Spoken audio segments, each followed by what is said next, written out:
Previously on Tomb of Annihilation, you found yourselves again in Hrakhamar. Hrakhamar.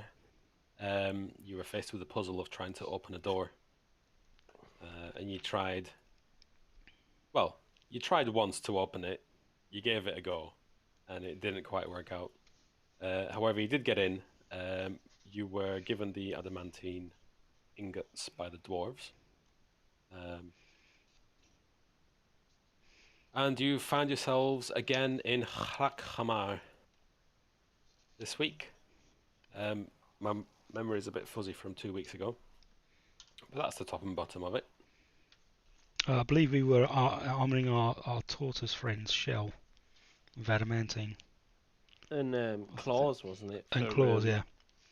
For the monk. How are you going to do that?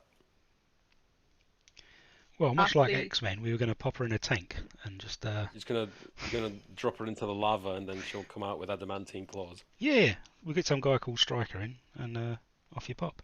I don't think that's how it works. They're not making some weapons. Did they not agree to make some slow? I mean, these dwarves, they mainly specialize in drawing adamantine out and turning it into ingots. And they could probably come up with some bracers, but claws. Listen, Peter, I'm sick of your excuses. You realise what you're committed to, and you're backpedaling. I don't have the pattern for claws. I'm afraid. I'll have to go back and do Blackrock Deeps to get that. You know, it's gonna take at least a month to make those. The rest of the campaign. Hang on, I got a week here. Yeah, I thought it was a week. Yeah, Mr. Expedine. Like you said, his memory's foggy. You were frozen in time, so now you're just, it's only been a minute. All right, tell me what you want to do. You're gonna have to tell me on it. For the claws, I had an idea. It's molten adamantine, isn't it? So if I just stick the claw in and then take it out and let it dry, would that not technically be like a? I'm essentially like gold capping my claw, aren't I? Like it's a bit like dentist work, but it's just for my hands. Gangster, chicka, yeah, chicka. Yeah, I'm getting grills for my claws. In McLovin.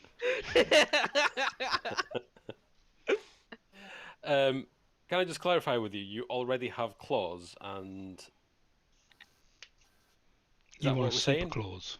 Yeah, but I want a gangster. He's a bird. What do you mean? I don't understand. No, I want braces. You want braces now? Okay. Yeah. Yep.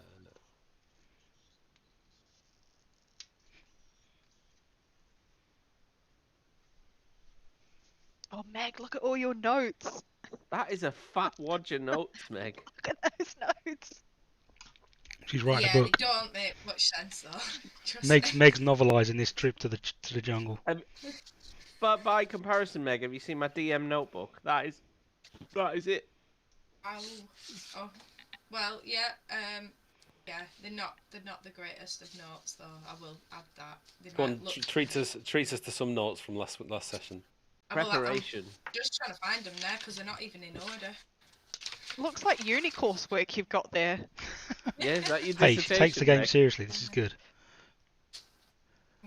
Meg's notes are our saviour. All hail Meg's notes. No, I don't even know where last week's are.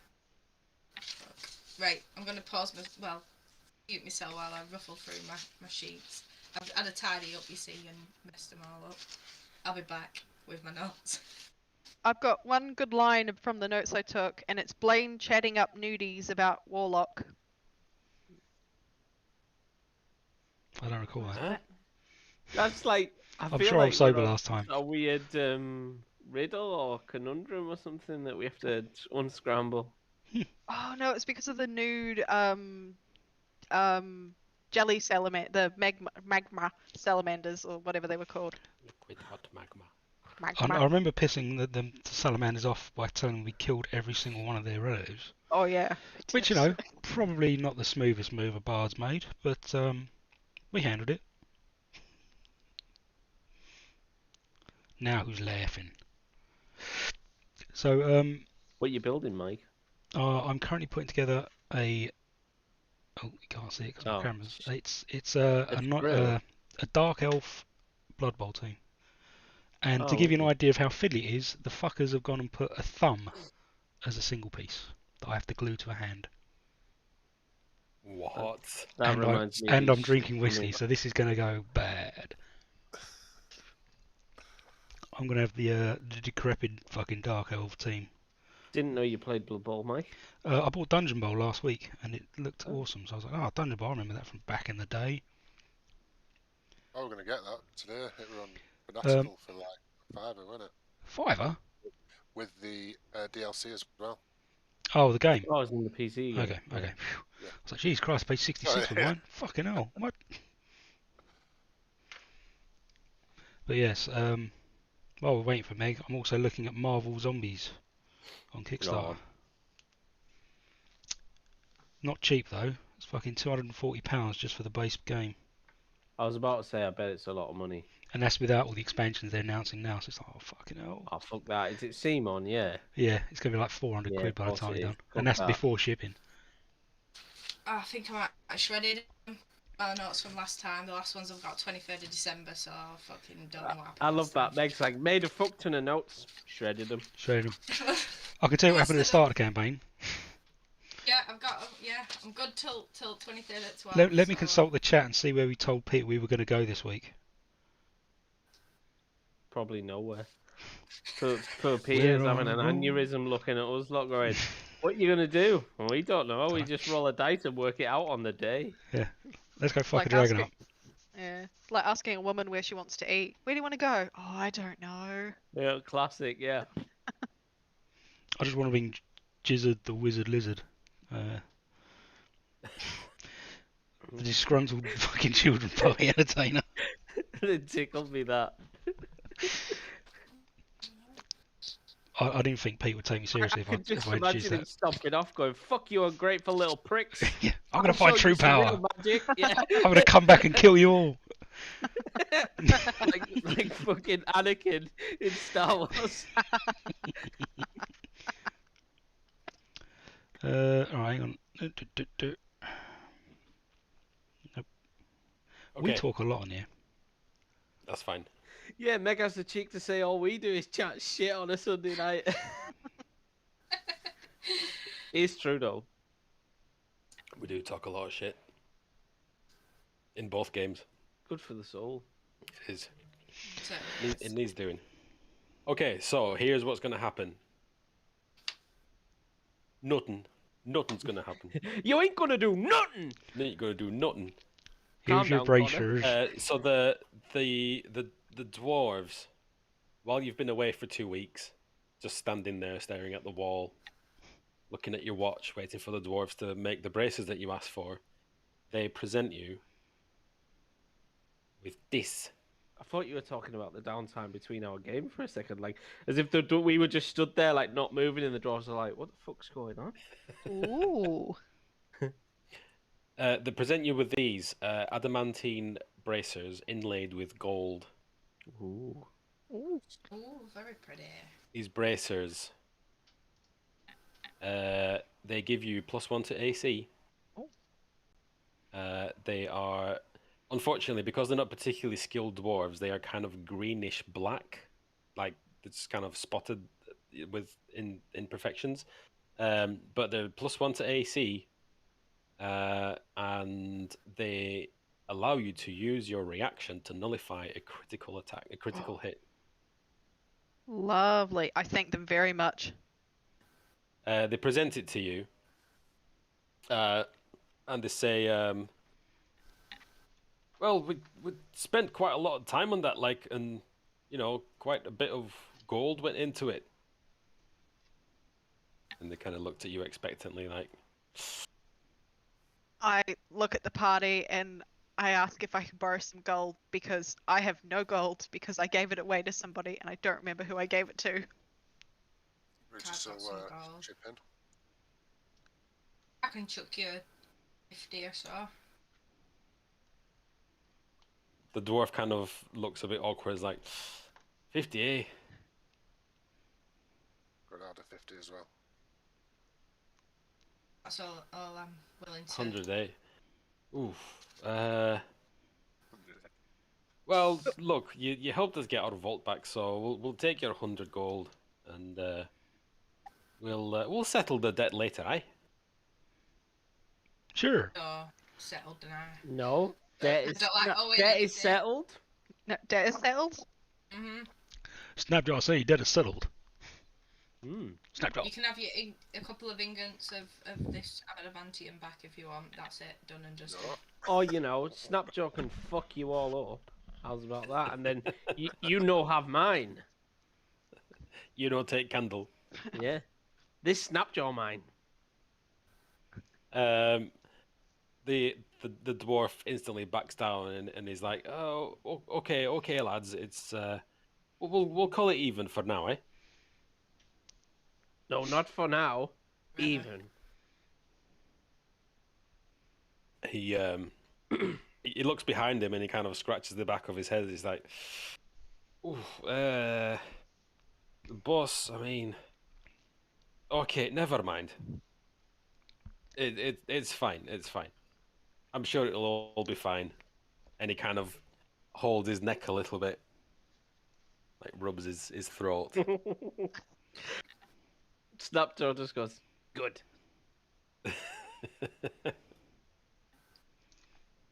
And he says, "Well, okay then, bye."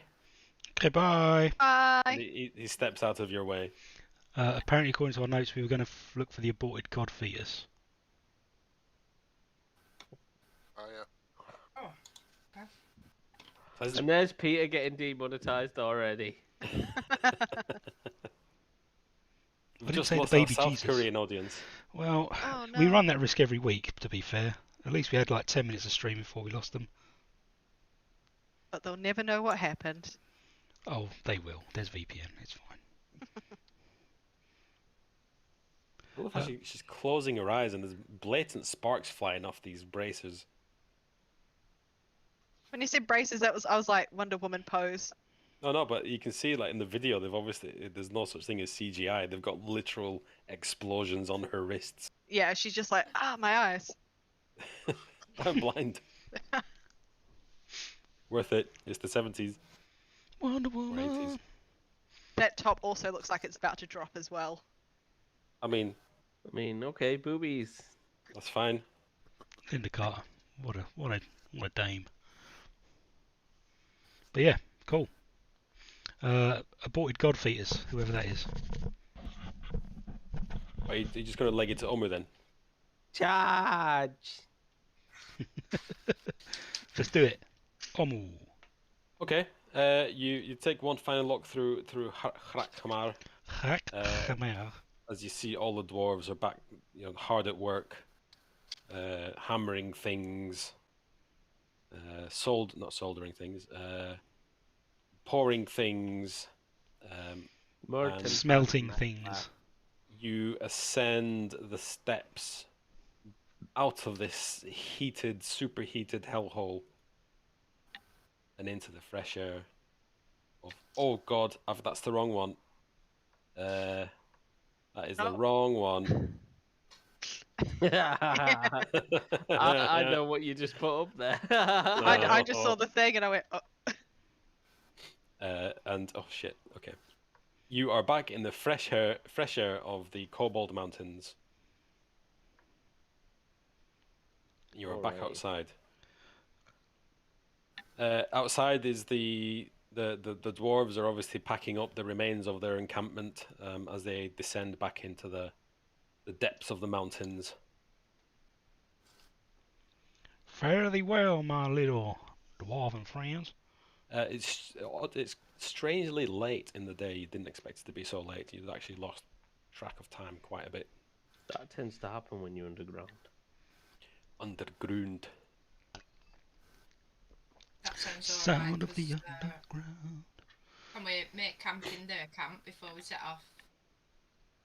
I mean, there's not much left of their camp, but it should be reasonably reasonable, if you think so.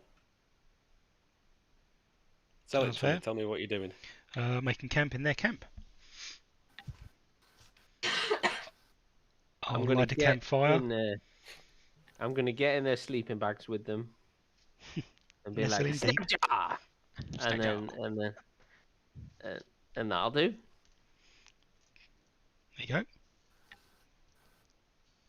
Okay. Light fades. The dwarves have now all left, pretty much without a word. A couple of them gave you a nod, but you know, dwarves. You're camped out, eating dinner, eating your rations, and there is a rustling in the bushes. Ooh. And out from the bushes comes a dog. Part of a dog. Look in the dog. Is it a big dog? What breed? What do you mean, look in the dog? Open him up. It's a terrier. Oh, you happy fucker. This shit dog. Maybe we just kill it and eat it. Snap-jar! It's missing fur it's missing fur in a number of spots. Oh great, we don't even have to skin it then that badly. We can just eat it from the side. No, we can't. It's got mange. It looks a little sick. Thinking. Let's check him out for mange. Snapjaw's gonna shoot it with an arrow then. No. Vents of annihilation. I will stop that. Stop that. Silly. Stop that! Stop it. that! Stop it. Stop it. I'll use a reaction to do deflect missiles. I'll examine the dog, see if I can't. The dog's really friendly. It's friendly enough. Fuck no! Don't touch the dog. Dog have mange. Kill dog. It's a pooch, man. You cannot kill this harmless pooch. Like Snapjaw just looks at you deadpan like, so. Let's try and feed it, bring it back to health. It might know something about the whereabouts of this land. Does the dog have a... Says, dog know nothing. Kill dog. Dog know nothing. Jeez. You know nothing, dogs know. Does the dog have a collar or anything around its neck? Or It does not have a collar. I'm going to give it some rations. Can I cast Cure Wounds on it at the same time? It's not wounded. Or is it not? No, Okay. it's just patchy fur. It runs back into the bushes, and comes back and is carrying a stick in his mouth, and he throws it on your campfire. I chuck the stick. No, he's throwing it on your campfire. Oh. Has anyone got to communicate with animals? About the fire, if you're brave. Hey, Brutus, can y'all talk to animals? Oh, yeah. He runs back into the bushes while you're having this conversation. Come here, lad. Or lass. Is it a boy or a girl? Can I tell? You didn't catch the configuration of its genitals as it ran away. Come here, pooch. What's to do here? He's gone. He's gone. He's gone. It's not coming back with another stick then for a campfire. Problem solved. No Part dog. timer.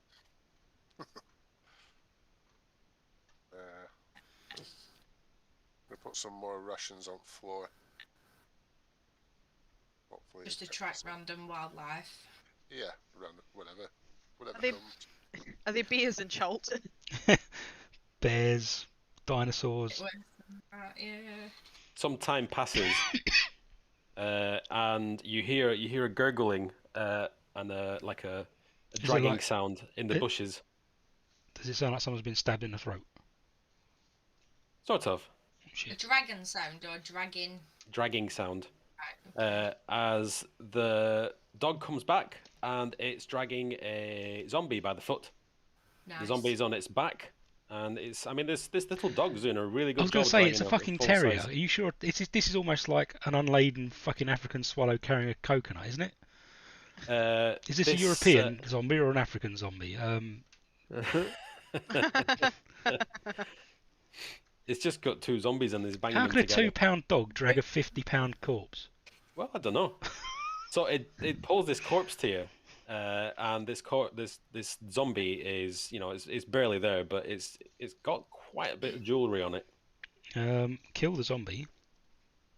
Put something sharp in its eye. Twice. Double You tap. put- I've seen zombie Yeah, left. yeah. You get one of your stakes and you push it. You quite easily push it into this zombie's skull, and the zombie stops, like wriggling, and the dog's like barking at the jewelry, and it kind of does a little twirl for you, Gonna give wagging the his dog tail. a treat, like a bit of I don't Brutus, know, jerk, Brutus, jerk. talk to it. Talk to It it. grabs the treat before it even hits the ground.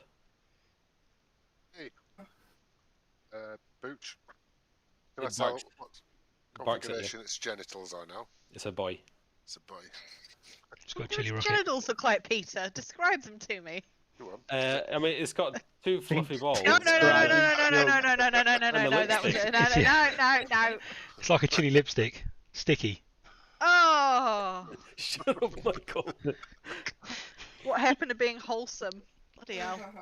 Yeah, Friday night. That's gone out the window. It barks. What's with the jury? Something we should be scared of? Roll over for yes. Bark for no. It barks. Are you using talk to animals? Speak a leaf and beast. What does that mean? That means I can talk to it, but I can't understand it. All right. What are you saying to it? It's like- There's a bit of intelligence in his eyes. There's a lot of intelligence in his eyes. Wisdom. He's a wise boy. Yeah, where'd you get this? He runs over to the bushes and sniffs, and then comes back and barks and jumps up and down. Maybe we should follow the dog to where he got this zombie from. Hang on. He rolls over. 2 minutes. I will ritual cast speak with animals. Now I can comprehend what he says Oh, there we if go. I use that one. Ledge. Okay. So what's he saying? He says, "Lizard man, follow me. Why? Come see, come see." And he looks really excited. No, Snapjaw's not convinced. He runs into the bushes and comes out, and he comes out again. He's like, "You coming?" Not at the moment. He's gonna turn to Snapjaw and say, "What's he saying?" He wants us to go into the bushes, but given that he's just pulled a zombie out of there, I'm not particularly inclined to go into somewhere like that. You scared Snapjaw? Snapjaw just eyeballs him like. Ooh, You sick might bird. have a peek. You may have a peek through the bushes. Yeah. I'll So, Snapjaw says to him, "What's in this area? What's nearby?" He says, "Surprise!" Snapjaw just says, really sternly, "No surprise! What's here?" He cowers. That even scared me. He cowers into the bushes. No surprise. That's a bad dog. He's not very patient with dogs. He says, "Okay," and he looks around the party and he says, big guy, follow me." So Snapjaw just goes like "Hoo!" to Nero, and Nero's gonna fly up and follow the dog and see what's going on. He actually meant Dylan. Fair enough. Go, Dylan, go. I couldn't understand it, but he did roll over when I said. Oh, Snapjaw like translates this to you what he's saying. Like he tells everybody in the group. I'm not just gonna keep that to myself. Yeah, so I'll follow him. I'll motion over to Yim. If is Yim's male and No, Yim's female. female. See if she wants to follow. Yeah, she's up for an adventure. I'll tag along. I kind of like the dog. Yeah. See where this dog's how this little bitchy terrier has found the zombie. With if dogs could could grin, it says with a grin on his face, just the big man. Follow, just the big man. Go on. Tree man, follow me into the trees. Big surprise. Yeah, fuck it. Yeah, Ian will sit back down then. Right. See you in a bit. This dog's really excited. I'm gonna send Nero to follow Brutus as well, just so I can keep an eye on Brutus more than anything, because I'm suspicious. Why are you suspicious? I just don't trust this weird, Who hurt you? mangy little pooch. Snapjaw Right. doesn't like random dogs that just wander out of the jungle. He runs into the brush. Brutus follows him, and after some time, Brutus, you come to a clearing. It's full of banana trees, and in the middle of the clearing that's surrounded by the banana trees is a 5 foot tall stump.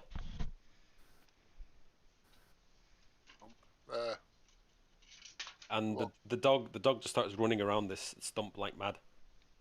Hmm. I walk up to the stump. I could probably peer over the top. The top of this stump is wiggling. The top of the stump is wiggling. Yeah. Alright, take a step back. It's just like wiggling, like, and dogs just going mad, just loving it. There's the title for this week's thing. The one with the wiggly stump. Oh god. Wiggling stump. So how's it actually wiggling? You said just the top of it's wiggling. Yep. I'm struggling to envisage that. Imagine a tree stump Yeah. And it wiggles. with the top of it wiggling. Wiggle, wiggle, wiggle, wiggle, wiggle. Like a new branch coming out of it. Almost, yeah. And the dog like runs up to it and sniffs it and like cocks its leg. Right, go on. I'll touch the top of the trunk. As you touch the top of the trunk, this comes at you and begins to try and strangle you. Let's have a strength check.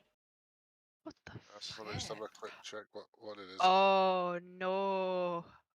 Oh no. It That wasn't looks- a tree stump at all. There's actually as this thing turns around and stands up, it is taller than you, and there's a snake inside it. And with its hand, it's going to try and strangle you. What are 13. you rolling that? I'm gonna. It's got eyeball shoulders. Choke it back, Dylan. David Carradine, that shit. D20. Oof. It begins to strangle you. What's your Constitution modifier? +2. It's what? +2. Okay. You are currently being strangled by this thing, and Wow. you have enough breath for 2 minutes. Cheers, dog. As you frantically look around, there is no dog in sight.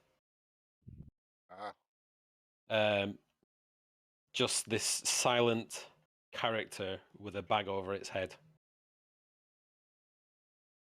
Alright. I went into wild shape. Into something fucking giant. What do you that. wild shape into? There's something giant. Let's have a look. Something that's got a wide enough throat that a hand wouldn't fit around. Let's have a look. What's the deal with the Drake? What's it doing? I mean, if Brutus looks like he's in trouble, it would return to me and let me know basically.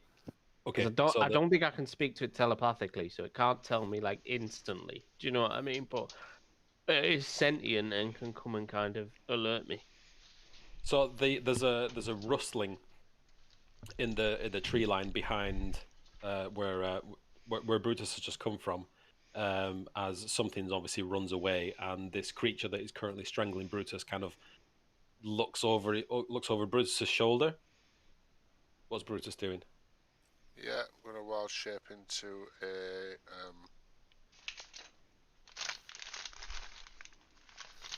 alligator. Okay. You wild shape into an alligator. You are currently still being strangled. Everything's beginning to go dark. Yeah, I can start. I mean, I don't think wild shaping breaks.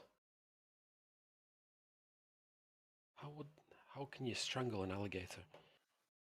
I mean, you can still restrain its airway and squeeze it out. Yeah, I mean, this thing's got these really long fingers, and it's just pressing them into your windpipe, your alligator windpipe, Yeah. and your soft underbelly, because she's do, still alligator. holding you up. Gonna start rolling and thrashing. Okay, let's have another strength check. Oh, have you changed me into an alligator? Don't worry about that. All right. All right, you need to know the stats, don't you? Oh, I've got it here. Bloody hell. It's not very strong. Not even as strong as Brutus. Good. It's going dark, Dylan. It's going dark. You're gonna have to beat a 16. Have you done the alligator? Yeah. No. All right. I don't have an alligator for some reason. All right, so I'm gonna just.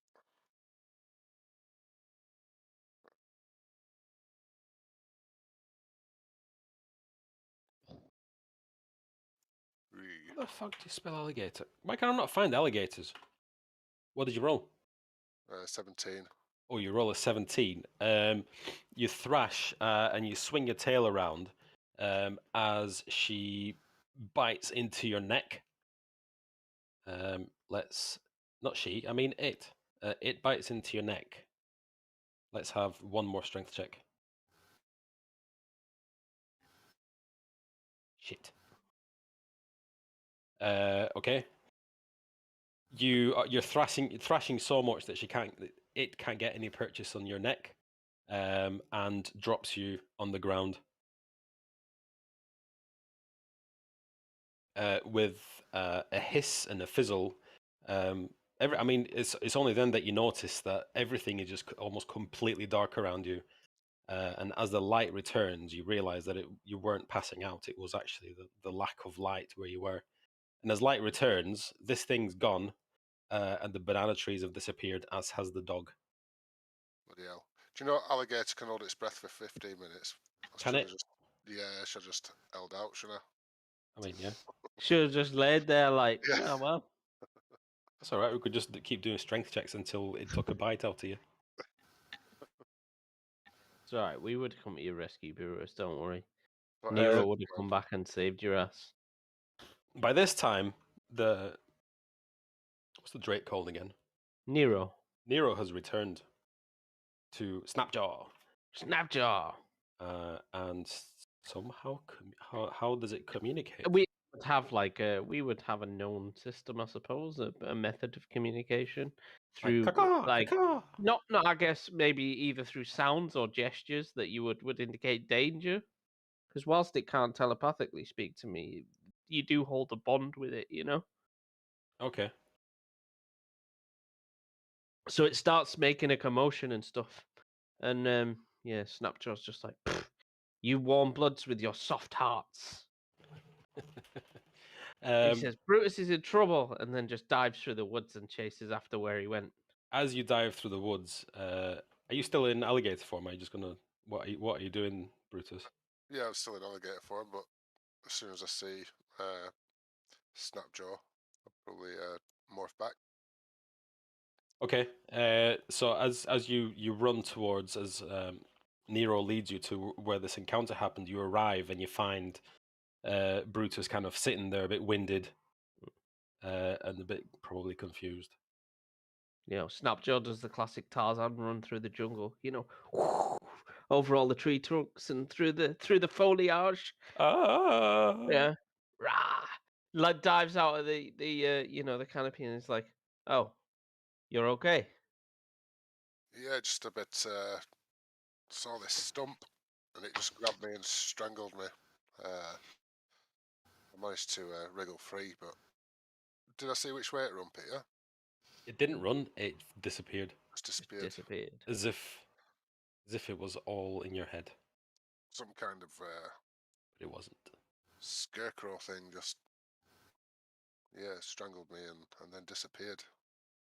Snapjaw says, "Jungle is dangerous place. Don't follow stupid dog next time." Snapjaw told you, jungle is massive. Wicked, incredible. Okay, so it hasn't been very long. So you are able to get your long rest in. Sweet. As it's perfectly safe now. And we're now level 7. No. Okay, bye. What? I could have rode on Nero then. I could have come like a mounted Drake Warden. Like an absolute champ. Surfed him like a Chinese dragon style. What would you like to do? It's the next morning. The sun rises. The heat is ever present. More so from the bubbling lava of the Cobalt Mountains.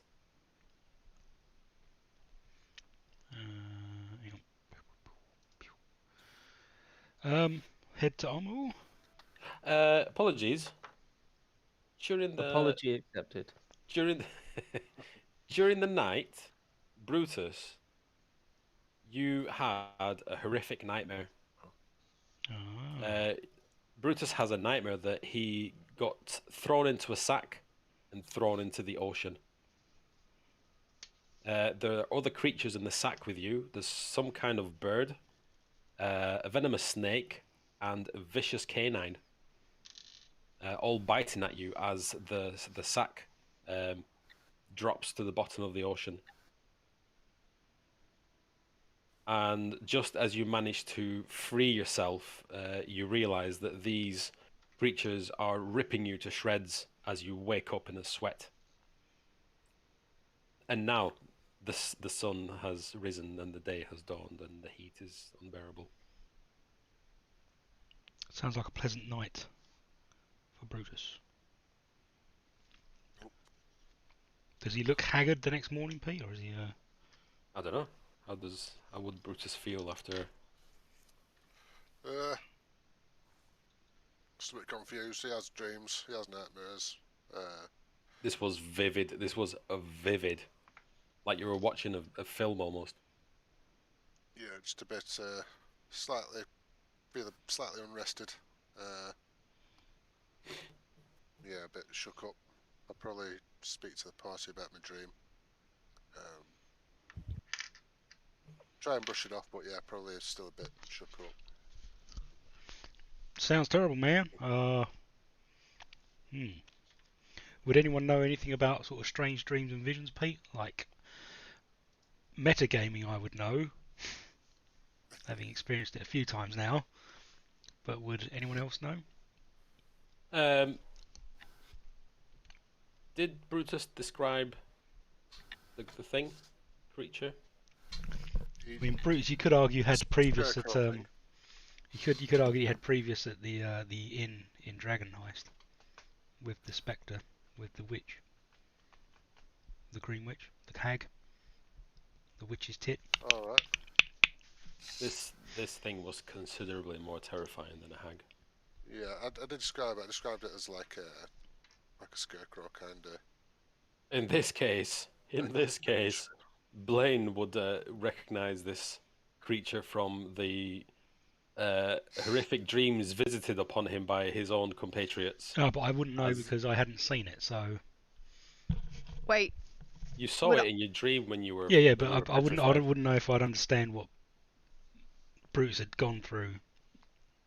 Really. As soon as he mentions the word scarecrow, with a bag over its head, straight away your mind went back to that horrific scene that you saw. I'm probably going to warn the party then that there's some sort of fucking witch's coven or hag about playing with us. And we need to be careful not take things for granted.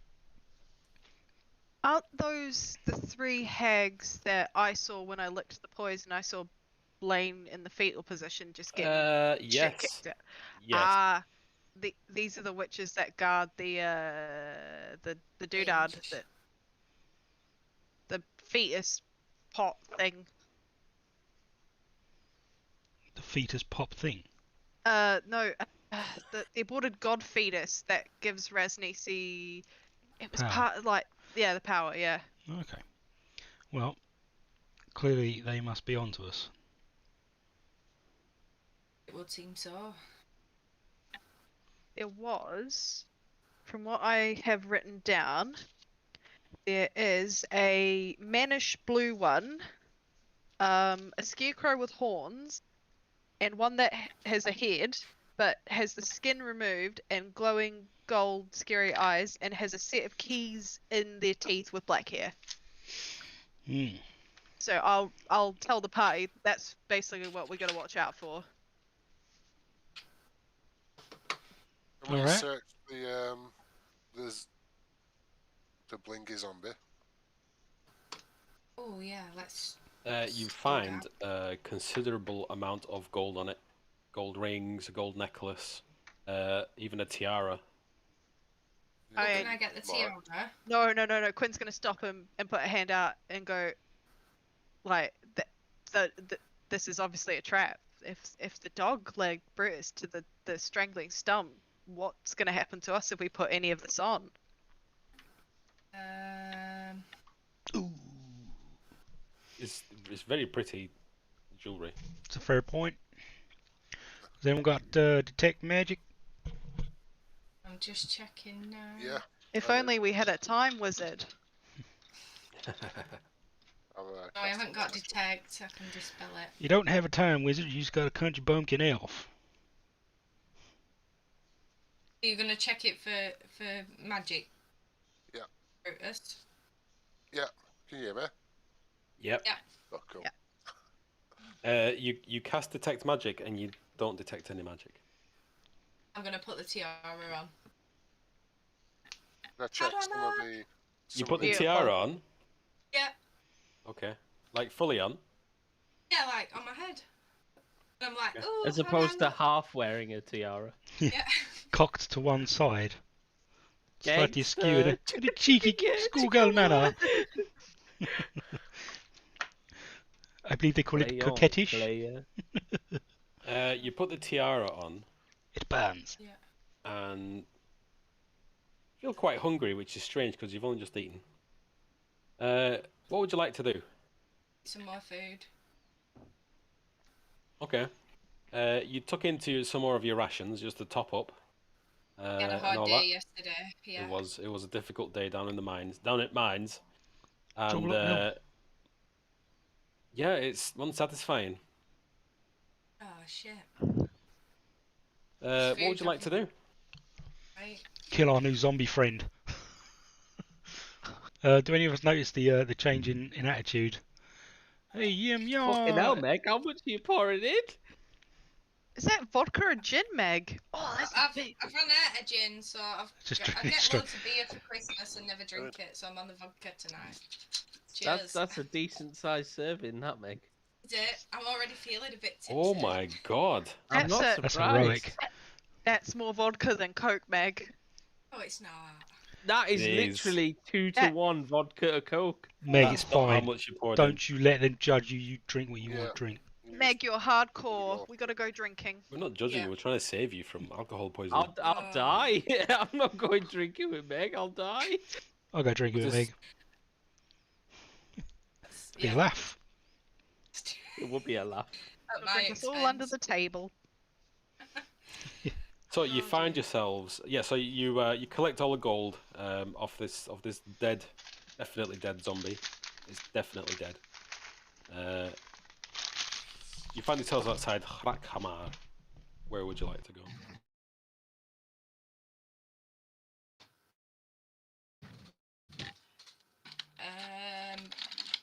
Towards the fetal place. We're going to Omu. Are you able to? Are you should be able to draw now. Because you want to try drawing. Drawing what? Like one person use the pen to draw which way you want to go, or ping the map. I can't. Oh no, there we go. Oh, I can only draw on what's been seen. We'll travel east. Always east. Okay. Which way would you like to go? Through the valley or through the trees? The valley looks a little bit barren. Less cover. Is this your tiara, Meg? This is my tiara, yeah. It's wonderful. Masterpiece. Beautiful. It's beautiful. Let's go. So Where with are we the going then? with the turtle strutting around with her new tiara, you head. Are you heading down the valley? Down the valley. Let's go and lose our honor here. In the valleys. Down the valleys. Well. Can I request Blaine plays us a little ditty from Beef Loaf? Yes. I like that. Yes. Yeah.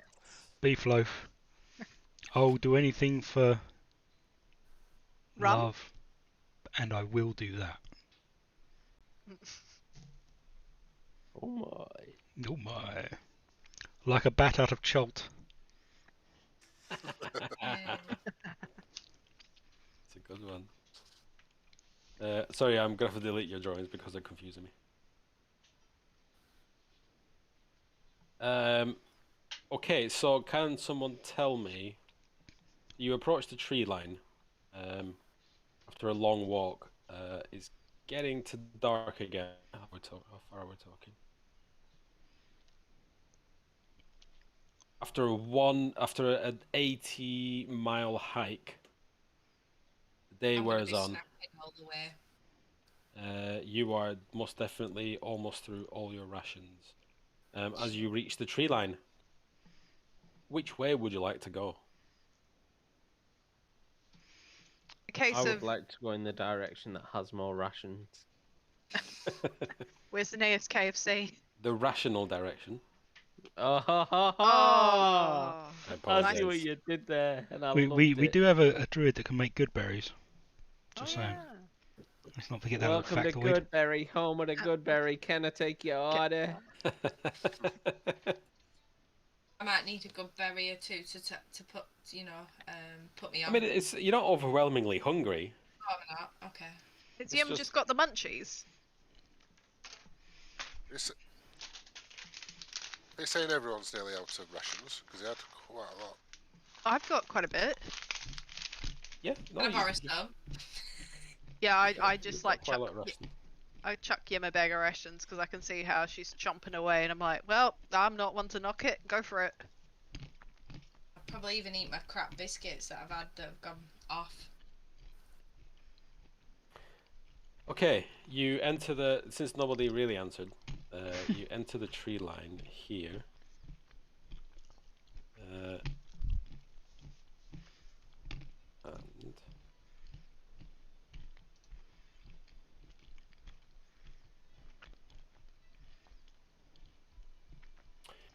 And as you enter the tree line, you come across the trees are incredibly the tree line is incredibly thick. It's thicker than you remember it. You're blocked. It's blocking your way. It's a thicket. It's a thicket. It's the thickest of thickets. It's with 2 C's.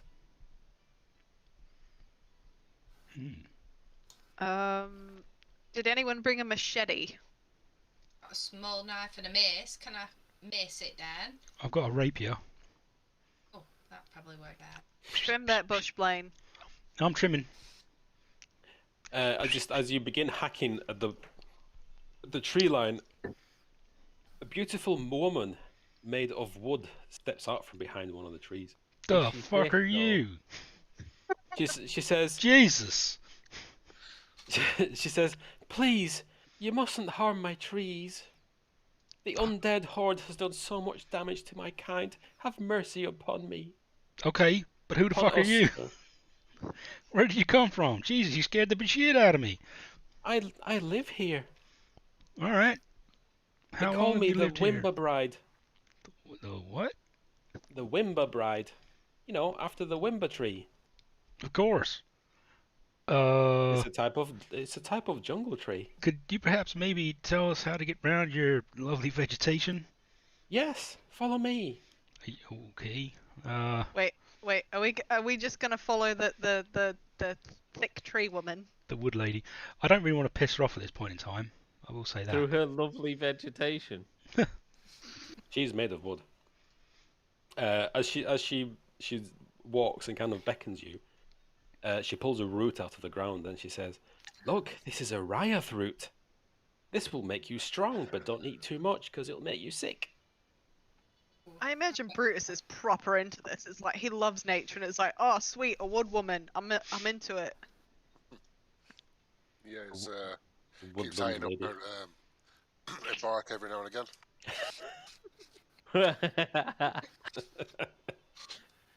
Whoa, check out the rings on that. I might get one of them roots as well. She takes a big bite out of the Ryath root. And she says, yummy. Delicioso. Can you say delicioso?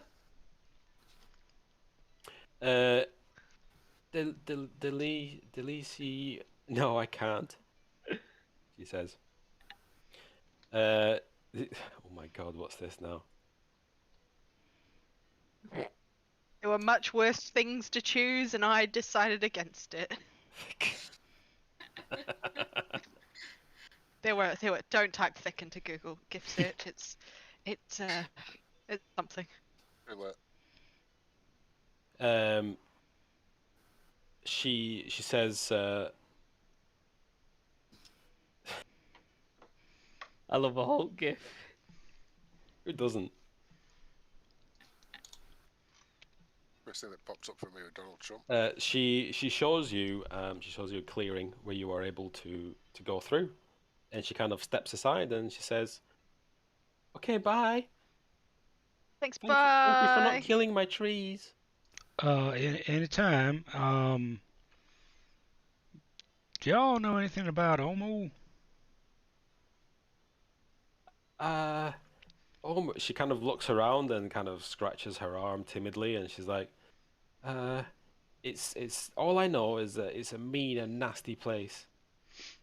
How do you know? Have you been there? My 3 friends have told me." And she does like a Disney Mary Poppins spin around the trees. Oh. Hang on a minute. Can we? And then puts her hand together like on Lord of the Rings Ent army on the go, marching on Omu. She says, "Oh no, silly! My trees don't march.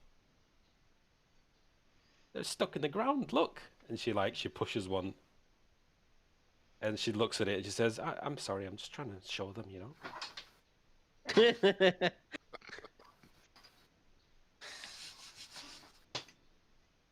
And she's got her hands behind her back, kind of almost whistling like, "Bye." Well, thank you again. If you ever need anything, please let us know. If we ever see each other again. Okay. You know she's made of wood, right? Yeah. I'm a bit intrigued by her. You're not a wood elf, you're a half elf. Get it? Oh, I've just seen a wild definitely Phil. wood elf.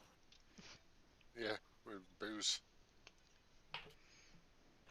So the night is quite dark now.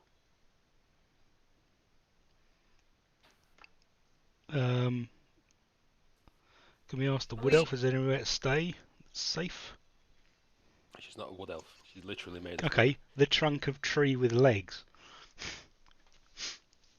She says, "Oh, it's safe around here. My friends and I will keep you safe." Your friends being the trees? Why, yes, silly. Okay. She hugs a tree. Guys, I don't feel too easy with trees today. That's a fair point. Funny how that might be. Why, Dylan? strangled by a wobbly stump yesterday.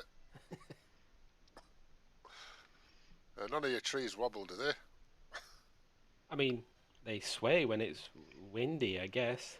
That's a strange question. Have you had any encounters with I don't know how to say this, but a hag or a witch? A hag? And she looks horrified. And she says, They live somewhere near, probably in that city over there. What, Omu? I don't know what it's called. Boo Boo, Foo Foo. I don't know.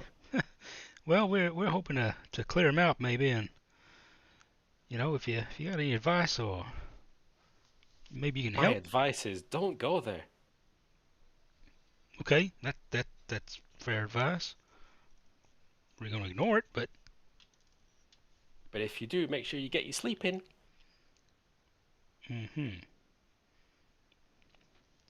That's sound advice. Well, I'm a little busy right now, so I have to go. Okay, bye. And she disappears off into the woods.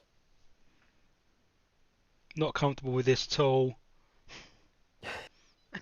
Why? Because it's a beautiful woman and a tree made out of wood, but still, and it's like anytime you've introduced a beautiful woman to us this campaign, it's been not very good. I understand what you mean. Danger. It's high voltage. Where my Dutch? Where my kiss? Yeah, so I'm not comfortable right here, right now. Is there somewhere else we could stay? Is there anywhere sort of a bit more suitable, Pete? Maybe? I mean, you're in the middle of a jungle. She told you she'd keep you safe. Yeah. It's your call. A lot of people have said a lot of things that we don't really believe or shouldn't trust anymore. I bet if we pick up some hammocks and whatnot, it turns keeping lookout as well. Your stomach gurgles as you begin talking, Yim. Is it a creaky door? Pretty much. It echoes inside her shell. Yim, are you hungry? A little bit. Okay. It's hard, but okay. Well, if we're staying here, I suggest we set up watch. I'll go first so I can fill my belly. I think maybe a double watch might be in order. I'll go with Yim. What are you eating, Shadi? Pineapple. Got a little container. When you mentioned being hungry, it set me off. What are you eating? Pineapple. Pineapple. All right. Oh, okay. Jesus. She has a little container. Sorry, I was reading. And when Meg mentioned being hungry, it set her off. I'm gonna go and get snacks back in a minute. Like a ravenous wolf. Snacks. I was gonna eat the wasabi flavored crisp, but I decided to be healthy. Okay. So you're taking double watch. Mhm. That's good. Oh, don't say that. I mean, you'll be fine. You hear a rustling, and you look over and you see the Wimber bride,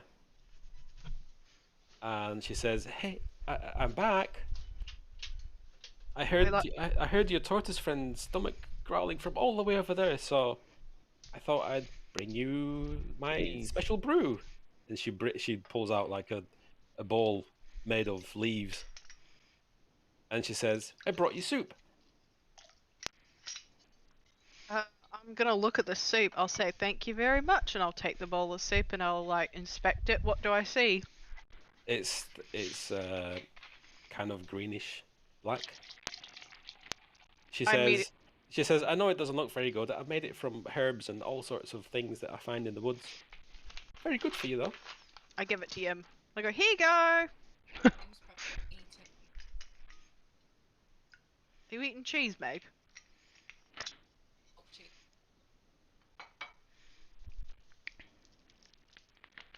What's happening? I give the bowl of goo to Meg, to Yim, because she's Yim's- up. Okay. She the Wimber bride, she kind of jumps up and down excitedly and she says, "Oh yay, you like it? Yeah, it's filling a hole. Are you eating it?" I don't want to, but yeah, I think Yim would. I mean, if you don't want to, then don't eat it. No, I think she'd eat it. Okay, can you roll me a d10? She's hungry. What's it taste like, Peter? I'll tell you after you roll me a d10. Alright, I hope it's good. Crushed up beetles, moss, and other ground foliage. What number's that? D10. Oh. Oh. The smell is overpowering, as is the flavor. The smell is basically raw sewage as you bring it close to your mouth, and the taste is, it's so bitter your mouth almost turns inside out. Yeah, it's so horrific that you're now stunned for 7 minutes. Nice. This tastes like shit. Austin, it is shit. Oh. And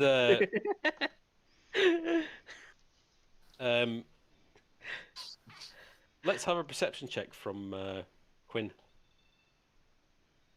I'd like to add, as soon as Quinn sees Yim go a bit weird and wonderful, starts the shoehorn like chattering like that, chattering the horn together. It sounds like a bloody machine gun going off. Shoehorn? Yeah, the shoe bill chattering. thing. They're those horrible shoe bills that she sent us. Okay. Who are you doing? Are you doing that at Yim? No, doing it at the woman, the tree wife. Oh right. Well, she changes form Oh fuck. and becomes An even more beautiful woman. Come on, Peter, give me something. she becomes Satan. Damn it.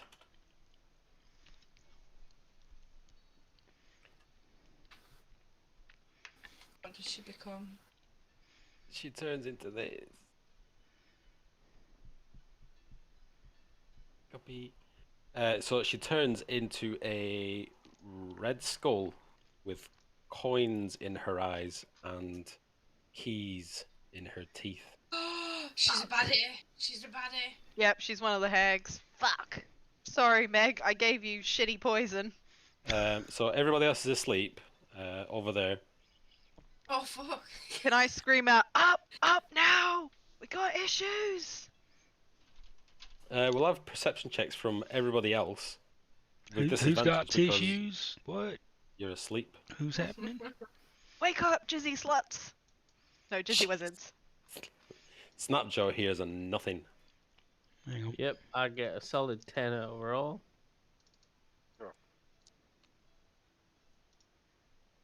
11.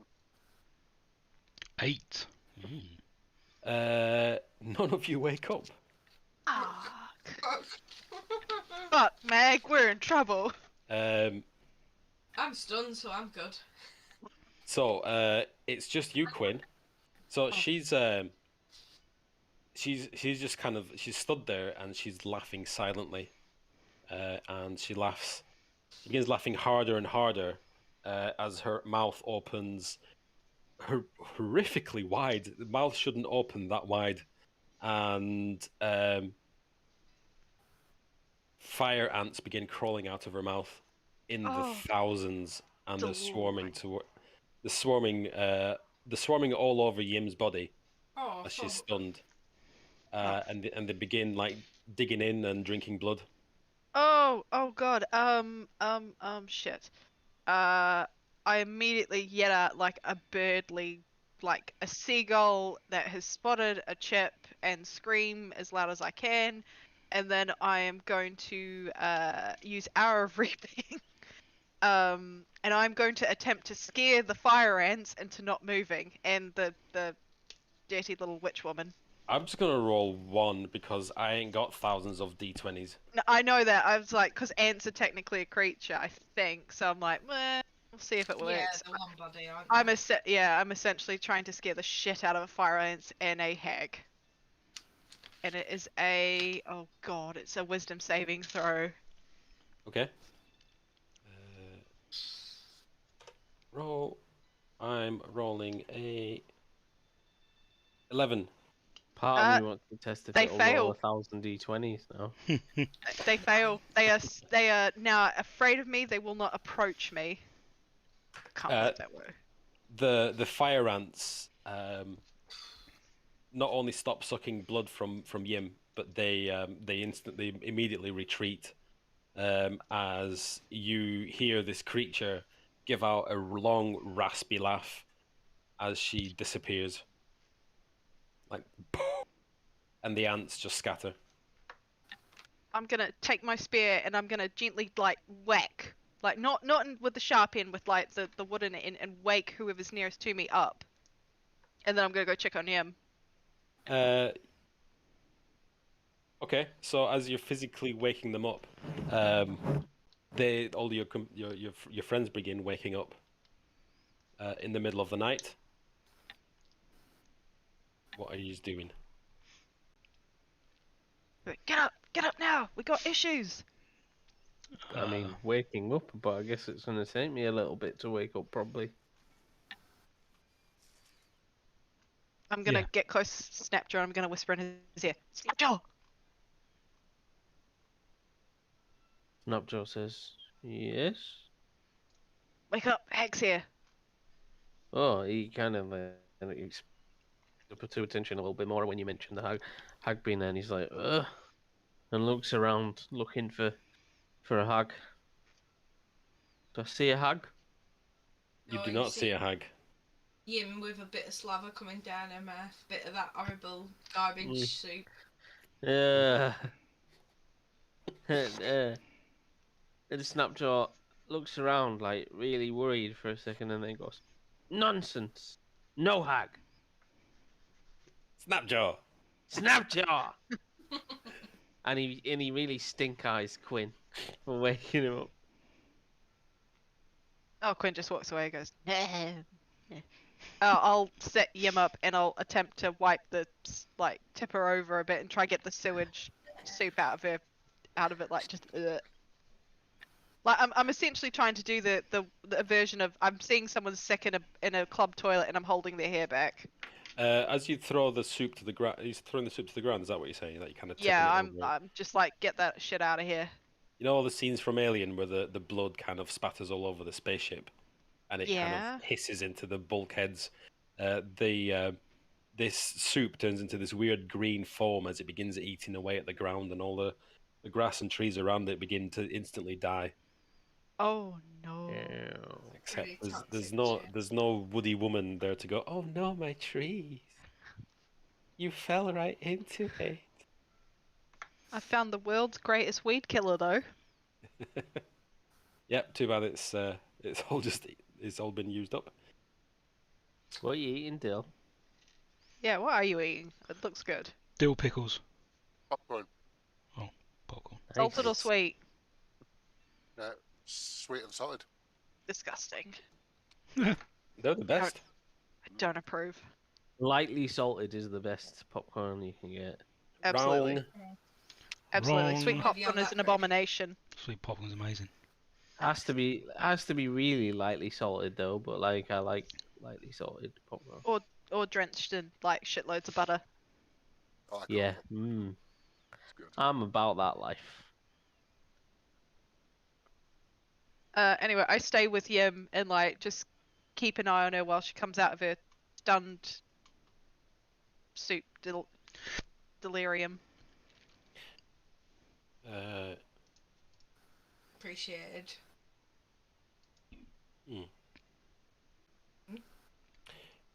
My backup drives at work are shouting at me saying that disks are failing. Several security risks. Stupid email. Sorry. It was right for having work email. That's right. On my personal phone. Just hacked into your systems. Yeah. Sorry. Apologies. What were you doing? Just staying up with Yim till she comes out of the stunned state. After a few minutes, Yim comes around. However, while you were out, Yim. Yep. While you were out, you had visions of the waking dreams, where you can't wake yourself up, but your eyes are wide open.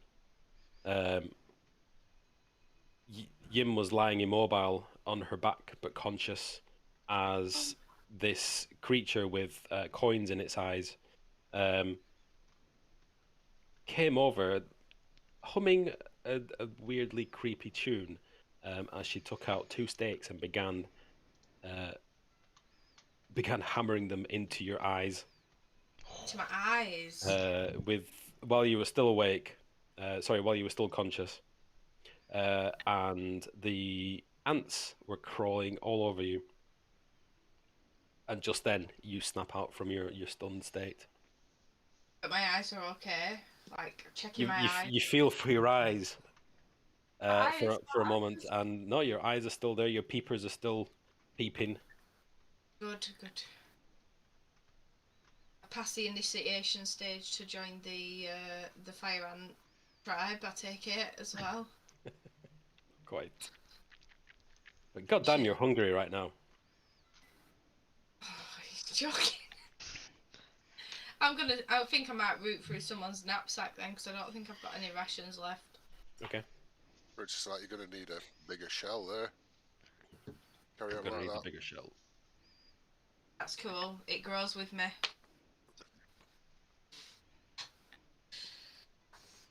Oh. Okay. It's still middle of the night. Has anyone got lesser restoration or greater restoration? To remove one Right, it's a cursor. 5th level spell, so I don't think we'll be No. doing wrong with that. I have lesser but not active. Alright. I have nothing. I am a monk. Yeah, don't Oh, look at me. shit. I'm a Don't ranger. say I that. get even less than monks. Oh fuck! I've just spilled. Is that an important spell? Well, if you've got a condition. Just saying, might be useful. I think this might help if I take this off. But Ian likes it a lot. The tiara? Yeah. Oh, the tiara looks great on you. Look how pretty it is. It is. I've lost the side. Hang on.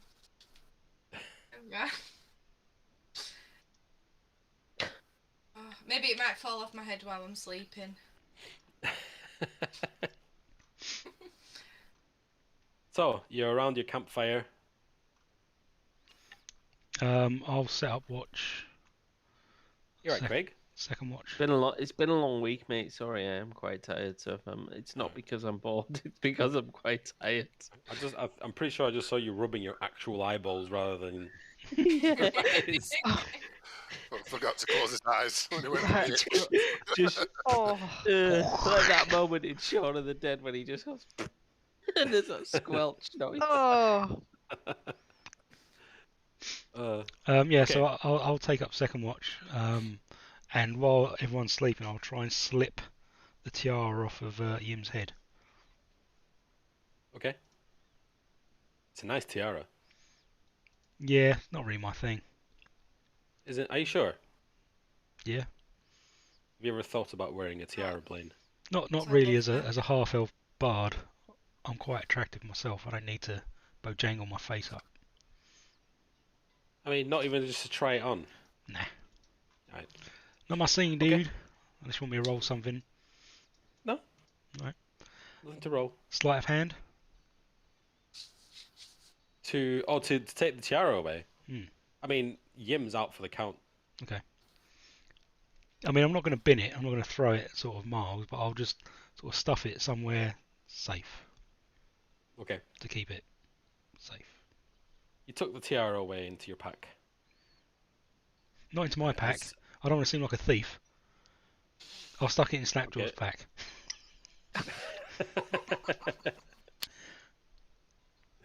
Snapjaw don't give a fuck. Snapjaw just wants long rest. So I'll just stuff it down. In real life. IRL long rest. Okay. The next morning comes without incident. What would you like to do? May I ask for a pee break? If that's all right. Of course you can. You may ask for a pee break. It You may doesn't not mean get you'll one. get one. Oh, that's fine. Shall we say 10 minutes? 10 Like minutes. a Nice. great minds there, Pee mate. break, not a poo break. Charles, you going for a massive poo? No, I just didn't pee. By the way, I know you said you don't have anything, but I was just taking the headphones off. Never mind. It's not the same anymore. I was just going to say that you're in Pete's nightmares with your OP monk. So no, you may not have spells, but you are in Pete's brain. She may not have spells, but everything she lacks, well, she makes up in denial. One of my staff members decided to message me going, I don't think I'm that happy at work. Then deleted the message, thinking I hadn't seen it. And then I was like, so I was like, is something up, Laura? Like, are you okay? You know, I can talk to you if you want. Yeah, this is probably not the place. Yeah, I agree. Facebook message probably isn't the place to discuss whether you're happy at work or not. Like, I'm happy to talk about it if you need to talk, but you know, maybe not on Facebook Messenger, eh? Maybe in the HR office. Nah, I don't need to get HR involved. I know. Does anybody here work for HR? No. but I'm doing mental health first aid. I've done that, mate. It's good. Is it good? Yeah, I'm actually Yeah, it's looking forward to it. What do they actually teach you? Just how to support people with certain conditions, like anywhere ranging from I say like stress as if it's a minor thing, but it's the most common thing you'll come across. But anything from stress to depression to schizophrenia, anxiety, that sort of stuff, you know, and just teach you how to kind of be a bit more sympathetic. And actually, it's something that I kind of needed to learn myself instead of going, you'd be right. Because I must admit, having done it, it made me quickly realize how much I trivialize stress like it's a normal thing, and it isn't. You know what I mean? But I think a lot of people do that, don't they? They treat it like, oh well, being stressed out is just regular. Yeah, you just should part be at of being work, an and adult. actually, yeah, you shouldn't be at all. Yeah. But yeah, it was really handy actually. I did mine through mental health first aid about a month ago. It was really good actually. It kind of just opens your eyes a little bit. Yeah. Yeah, looking forward to it. I'm doing normal first aid as well next week. Literally, I got these fancy books to read. They teach you this they have an algae thing or algae, whatever you want to call it. And there's like there's 5 different steps, and it's like approach, listen, give advice, Combat, encourage, and I forget what the ridicule, other one is. mock. Yeah, taunt. take the piss. You're stressed. Behave. You don't know what stress is. And then the I'm final an object, the final you know. stage, combat. But it's no, it's decent, mate. It is really good, and it just kind of teaches you a bit on how to deal with difficult situations as well, you know. By the way, if anyone asked Dylan, man up is not the answer. Yeah, apparently not. Knickers up, kettle on. There's a good book on Amazon, Dill, if you want it, and it's called the Subtle Art of Not Giving a Fuck, and that's a pretty good read. I've seen this one. Is it actually a really good book? Yeah, my sister recommended it to me, and she's like, "Give it a read. It's the essential is why fucking care. It's like you do the best for you. You know, it's in the long run, stress is like trivial, and if you're in that better place, just pick something else, and it's not bad. Once you sort of think like that, it's like it's not the end of the world. Something will come along." I felt that way when my redundancy came out. I was like, fuck, what am I going to do? And I was like, it'll be fine. I'll find another job. And Play D&D? Yeah. Fucking A. D&D's great. Great for mental health. Everyone should do D&D. I mean, I joke. I genuinely joke with my colleagues at work and just... because they ask what's D&D like, I went, it's basically like a weekly therapy session where we all just bitch about partners, work, general life for about half an hour before we actually do anything. Good.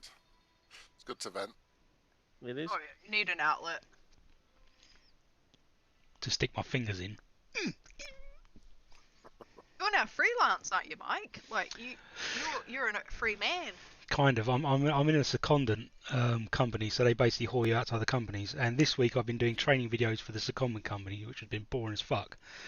And next week I was supposed to start at Atkins, which is like one of the biggest global fucking consultancies in the world. That's been delayed for another week. So next week I'm going to be watching more videos and basically playing a lot of fucking Free Cell. Because I've managed to con them to put all the work software onto my home PC. So even if I'm playing Battlefield 4, it looks like I'm online. So, Good on you. Nice. Yeah, As long as you get paid for it, that's all that matters. I do, so it's all good. I even get £25 a month towards my broadband, which is fucking brilliant. That's decent. Considering it's like £60 a month with gigabit fucking fibre, so I'm like, yeah, I'll take your £25, thanks.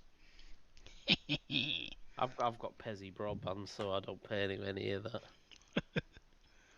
No, that'll well cover my broadband. I think we only pay £20 odd, £22 or something like that. Yeah, mine's like 20 quid, Meg. I'd get 3 months out of that. Well, like I said, I used to pay 90 quid a month for Virgin TV, phone and broadband, and we weren't watching the fucking TV or using the phones. I was like, well, kill that. Just get the full broadband in, £60 a month, it's fine. It's mad, isn't it? How you fall into that trap of going, oh, well, we'll just grab everything from one supplier. It's easier. Yeah. And then you're like, actually, we don't use this shit. Like, what's the point? We haven't had normal TV for ages now, though. Like we're talking 2 years at least since we had regular terrestrial TV. No, I mean that's all we watch now. But it's like obviously we've got Disney Plus and Netflix and fucking Amazon, so it's like just watch that. Yeah, that's like, the way. Yeah. And if any films come out, I just download them. I'm like, yeah, it's fine. I download it. It's fine. I've got I think my sister, my mum, and my mum's partner on my Netflix, and I've named them all like Parasite 1, Parasite 2, and Parasite 3. I've seen a meme the other day that said nobody watches Netflix less than the person that actually pays for it. Yeah, I think I'm trying to think what was the last good thing I watched on Netflix. And I was like, shit, what is on Netflix? To be fair, I've been rewatching Daredevil, and it's almost worth the price for admission. It's fucking Daredevil spectacular, isn't it? It is. Has anyone seen the new Spider-Man film? Because I have. Twice. No spoilers. No spoilers. Meg, they're like la la la la la la la. Meg, you'll like it. It's very good. It is very good. And there's a few things in it that are canon that are awesome. It's good. Meg, the only thing is, stay. You always know like there's an after credit scene. Stay till after like they run through all like the black screen credits because there is a second one. That's the only thing I'll say. Which is basically you could actually watch now because it's online as the trailer for Doctor Strange. Yeah, it wouldn't spoil anything for the film. Okay, maybe I will. It was good when I went to see it. Everyone was well behaved. No one was a dickhead about it. No one screamed or chatted the whole way through. A deckhead? Dickhead. Deckhead. No, dickhead. Deckhead. No, that's a dickhead. I see you grinning there, Peter. Dylan knows my language. He's well adjusted to it. He's not. He just have you noticed this seems to have seeped through to the Scousers as well, Peter, making dick jokes constantly. Yeah. I'm like, where has this come from? Did one of us make this? Like suddenly they're all making the same jokes. It was that dick. David keeps saying it, doesn't he? It was that advert, wasn't it, for decking? Yeah. Was it? That's where it came from. New Zealand decking. I think that's where we picked up from. Shard's early on in Strad, and we could no longer ignore Shardia's Kiwi accent, and we're like, okay, you got to tell us. As soon at least one person every couple of years who hasn't met me and then meets me for like first, I was like, oh, have you seen that video about that man and his dick? And I'm like, yes, I am aware of it. Thank you. Yes, thanks, Captain Original. Okay, back to the job. You find yourselves in a clearing. In the jungle. In the jungle. A mighty jungle. A mighty jungle. Does the lion sleep in it, though? Nope. Ah. Thanks, Meg.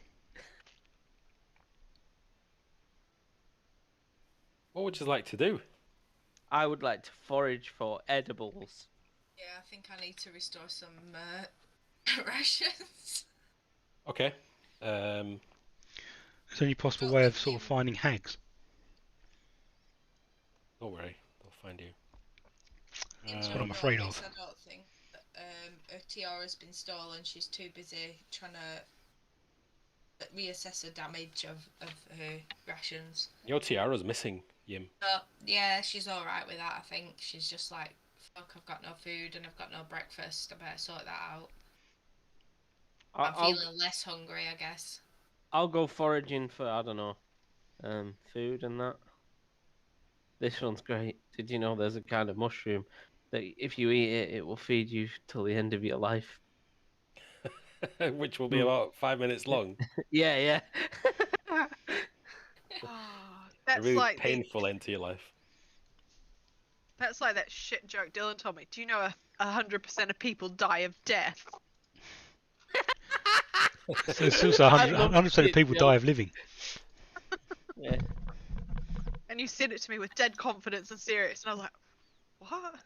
There's that one, give a man a fire, he'll be warm for the night. Set a man on fire, he'll be warm for the rest of his life. There you go, see?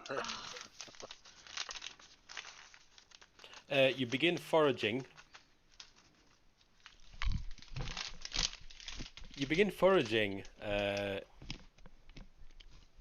Snapjaw. Snapjaw! Snapjaw. I was just running through all the names of all your characters to get to Snapjaw. You begin foraging and you stumble upon some strange stumps with cyclops faces. And there's and there's branches coming up. There's a dozen branches coming off each stump that hold red fruit that also have cyclops faces on them. Nope. Is this in my boot, Peter? Sorry, I need to. Sorry, your boot. What? My boot. A book. No. This is brand new information to you. The branches are animated and they're waving the fruits in complex patterns. Snapjaw is wise. Jungle is dangerous. Wavy fruit with cyclops faces is deadly. All the eyes from all the cyclops faces open and they look at you. Snapjaw says, "Beholder!" and shoots it with an arrow. Shoots. You shoot what? The branch? The tree with the cyclops face. I mean, there's loads of them. Yeah. As the arrow kind of hits in the eye, the mouth opens. It just opens. Obviously, it's a tree stump, so it can't move.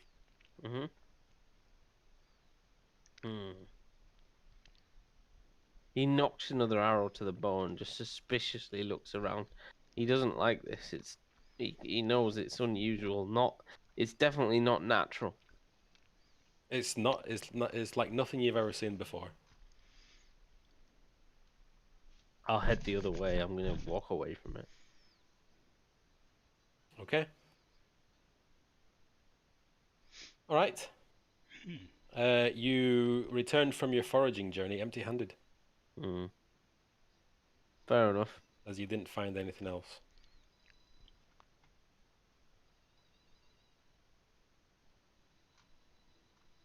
I checked the Ratha route, or whatever it was we picked up yesterday, is definitely the strength giving route, because I think I've got notes previous that describe that one. You broke up a little bit, but I think I know what you mean. Yeah, it looks exactly like it does in... Oh no, because Elias isn't here anymore, so there's no more pictures of... No, I've got a book though as well. Have you got the book? Oh, sorry, I thought Elias had that book. No, Elias might have a book, but you give me a book before the start of the session that had some old school drawings in with... Yes, the Ryath route is very common, and it looks exactly... What you're carrying looks exactly like what's in your book. It's not some garbage sick stuff then. Right, great. Probably not. I mean, you can always try it. Yep, that's good. I'll try it later.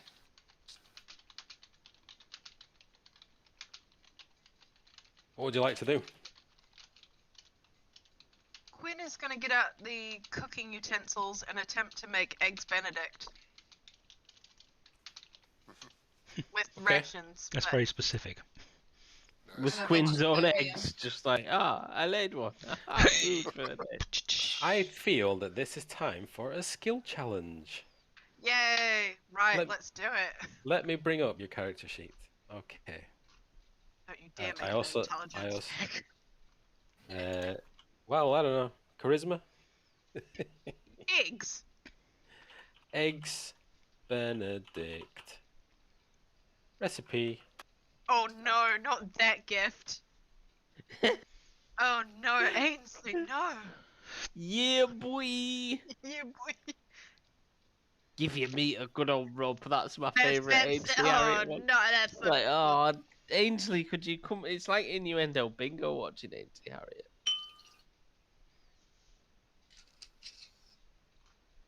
He's more of a TV presenter than an actual. All right, kid. so you get where are you going to get the eggs from?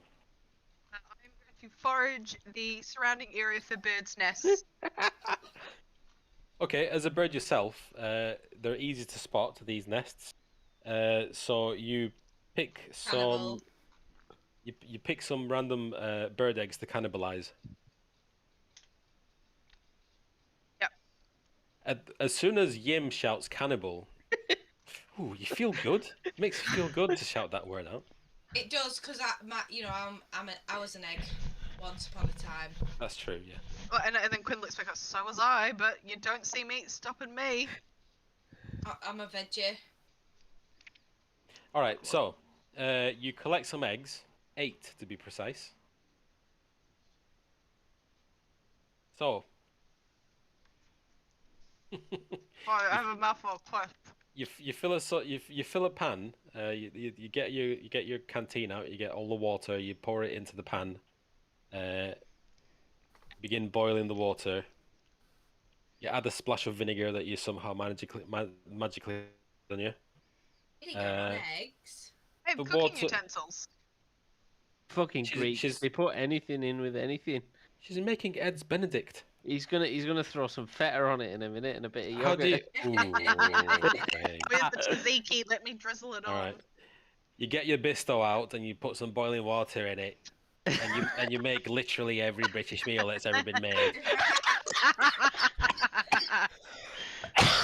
And that's Craig out.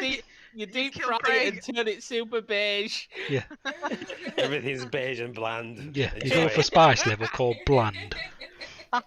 We take the Italian food and we put feta on it and call it Greek. Yes. At least it fucking tasted something. Actually, it's not Italian food. It's Turkish food, isn't it? That he's all stealing. Fuck you, Craig. You that trigger I'm you. not listening anymore. Like those You honey nugget Christmas things you asked me to make. Oh shit! I forgot about those. I will make them if you give me a recipe. Amazing. Yeah, I will. Remind me. Right. So yeah, to make Eggs Benedict, you need to poach your eggs. And how do you poach eggs? You drop them in boiling water. So you wait till the water is boiling and then you drop the egg in. No, you don't. You crack the egg. That's how you make No. poached eggs. You put put a splash of vinegar in it. You start swirling the water He is to make right, a actually, little you do whirlpool, put a and then splash you of vinegar in it. gently put the egg in. We You don't don't do just that in New throw Zealand. the egg at it. There's no vinegar involved in poaching an egg in New Zealand. You just dunk it in boiling water. Yeah, but you're all convicts and weirdos in New Zealand. No, so it's that's fine. Australia. What's Uh, the vinegar for? But if Sa- you don't same put place vinegar though, in, it is, Nadia. I'm just going to insult everyone tonight. Everyone gets insulted. You get an insult. listen, Alright. if you don't put vinegar when you're poaching an egg in, it just turns into a fried egg, but it's boiled in water. It just spreads out So everywhere. And it's all, boiled egg then, rather than a it's all fried egg. scraggly If you and. spin it, like, you'll be good. You don't need. What's the Yeah, vinegar for? but the vinegar it holds it together. When I you put have it in. heard that is actually a thing that you're supposed to I'm put gonna, a dash of I'm gonna vinegar in. check this out tomorrow. All right. Egg. Fact checker. You don't put vinegar Peter, in. do you know how hard it is for me to not just go, must be a Greek thing? Make it, just wind you up. Somebody else. How was your D&D session? We argued about Eggs Benedict. I believe Pete's never playing with us again. Alright, yes, I put the vinegar in and I wait till it's boiled enough and I gently crack the oil in with the finesse of a Michelin star chef. Are you putting vinegar in? Yes, I put the vinegar in. Okay, you Do put the vinegar in. Can't Do you know wait what to I get feel the like yellow would know list. the answer to this? Jizzard the Lizard Wizard. If only we had a Jizzy Wizard Lizard. He's coming. He's coming. Can I have a dexterity check You may. for cracking the eggs Dex check. and putting them in the water? Because there is some dexterity involved. I have tried it. I have failed every time. 13. 13? Mhm. Your eggs begin to poach. You haven't got a microwave. I want to know where you get the muffins from. I would like to know where you're going to get the muffins from. And the as well. béarnaise sauce. Shadia? Well, The I'm muffin using man who lives on Drury And the Lane. parsley. exactly. Well, instead of alright, so this is jungle eggs Benedict. So I'm gonna use the hardtack out of the rations, and use it that way. Inventive. I'll give you inspiration for that. Oh. Okay, and the hollandaise sauce. This will be interesting. The hollandaise sauce will be a mixture of the vinegar along with some of the fruits we have collected, sort of mushed up and pulverized, and then Ooh, sort of a bit of the root. You'll offer you a bit of that strong root. bit of that strong root, chopped a bit finely, but mushed up in a pan over a fire. But I will squish it up and then pick out the hard bits of the root because I'm not going to give the lot extra chew. And then hardtack, poached egg, hardtack, and then some of the fruit hollandaise sauce. Interesting. I'm gonna take away your inspiration for that. Why? No, I'm joking. You de-inspired. You put all this together. I'll be honest with you, it's not Eggs Benedict per se. And I will have It's eggs Cumberbatch. investigation. You offer it to compatriots, and they begin to inspect it. I will have investigation checks from everyone. I will give a sad look, like I tried my best to make this for you guys. You know, I wanted to make you something nice. We've had a hard time lately with the magma and the hags. 16 for me. 6. Shit. Yim I'm gonna eat that. Yim just knocks it back. It doesn't even touch the sides. Jesus. Snapjaw, eat it. Blaine is not interested. This is not Eggs Benedict. I appreciate your efforts there, man. That was a hell of a trip watching, but I'm just not hungry right now. You're missing out, Blaine. Sure. But, Sad. everybody else really enjoys it.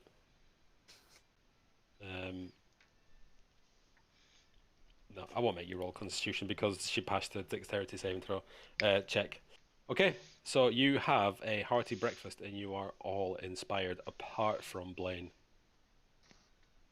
Yay! who is also not poisoned. Are we poisoned? No, you're not poisoned. I tried to make eggs in the last campaign and I failed and I threw them all up. Yuck. I remember that. How do you put inspiration on your sheet? Got it. It's a tick box. There you go. It's the tick box. Put the tick in the box. It's a tick box. Put my tick in the box. It's about midday now, because those eggs took an incredibly long time to make. What would you like to do? Turtle eggs. I think we should continue to Omu. Let's all move it. Let's Omu this up. You spend quite some time. I'm gonna mace the trees on the way as well, like if they're in the way. Spend quite some time. I mean, the path that you find is kind of zigzaggy, but you get there eventually. All right. I think Mike's listening to music. I am listening to your. Air drumming. I'm kind of sick of this music. Why is it still running? It's very much like a Japanese peace guard. Chinese. Yeah. For some reason, I just had the opening sound of Abacab come in my head, so I was like, du, du, du, du, du, da, du, ba, du, du. Genesis. It's a Yes. Okay. You eventually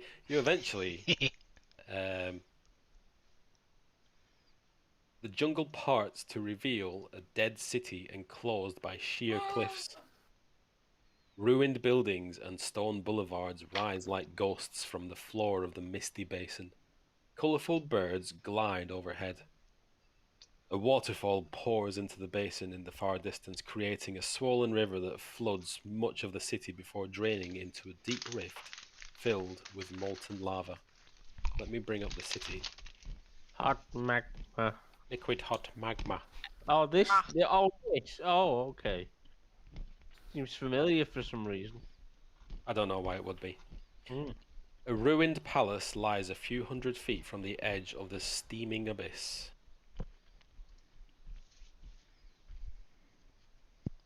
Okay. What's this, Peter? What's what? Sorry. This. One sec. It's above you, you kind of, as you take in the scene, and you kind of look above you because the steps descend down. A vine-draped gargoyle perches on the cliff top, staring down at the ruined city. It has the face of a devil with a mouth agape in a silent scream. Okay. I'm gonna go full Ace Ventura and throw my cross at it and be like, "Die, devil bird!" Your cross. He scared the bats, wasn't he? Fuck hell. Yeah. Your cross pings right off it. Your cross pings right off it. Okay. In front of you, a guardhouse stands near the entrance to the city. Arrow slits are cut into its limestone walls, and the lopsided iron portcullis hangs over the gateway, beyond which you see an open plaza. Awesome. This is fucking awesome. Are we level 7 yet? Nope. Oh, shit. I want... I'm sure you do. A spell. He's decided we're not going to be level 7 for at least 3 more sessions now. Do you like does anybody like the lava effect? I noticed that. I've just seen it. It's cool. Fancy. Spent all morning on that. What a waste of time. I know. Aww. I appreciate it, Pete. No, you I'm don't. immersed. So yeah, the guardhouse is in front of you. What would you like to do to it? Is this a guardhouse? Yep. I'd like to put my dick in it. Wow. Whoa. I think the arrow slits might be too big.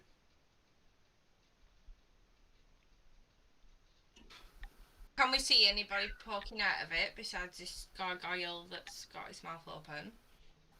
The gargoyle, by the way, is around the cliff top edge. They're kind of dotted around the whole city by the looks of it. You have a look at the guardhouse. Much of the interior has collapsed into rubble. Creepers cling to the walls, and high grasses sprout between the flagstones, evidence of long dead campfires. One wall is covered with graffiti, some words painted, others etched. What do they say? What do they say? They are all in common, and you pick up sentences like, "Fear the fangs of Rasnisi." "Eric, I've gone in search of the 9 shrines, V. The puzzle cubes are the key. Beware the frog monster. Who the hell is Unk? All hail the king of feathers. The snakes are not what they seem. Kubazan equals bravery. Shagambi equals wisdom. Moa equals question mark." And don't panic, I'm going to paste these in the chat. Thanks. Nice. Thank God my wrist is ow. Yim's gonna add a little thing like Yim was here. You will see. See, nobody's written 1472. Yeah. DR. No one's written see somebody for a good time. Yes.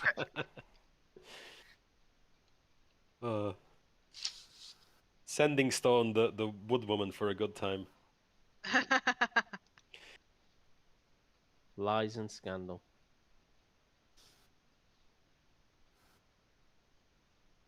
I'm gonna write sexy times at Kirsabal. You've really changed the vibe of that place, haven't you? In your short tenure as teacher, it's basically gone from, you know, a place where you can learn things to effectively a swingers club in the middle of Chult. If it gets people, yeah. Nobody's gonna come here. A sex cult. As a joker, I'll scribble on there, play Omu tennis, and then underneath I'll say, to the left hand side I'll put look right, and then to the right hand side I'll put look left.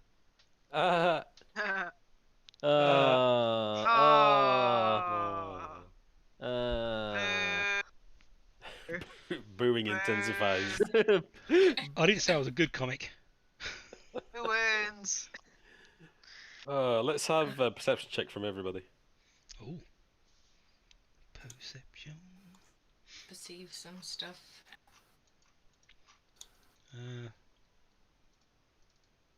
Or not. Peter, I can't. Oh. Find me. Oh, nice going, Dill. Perception.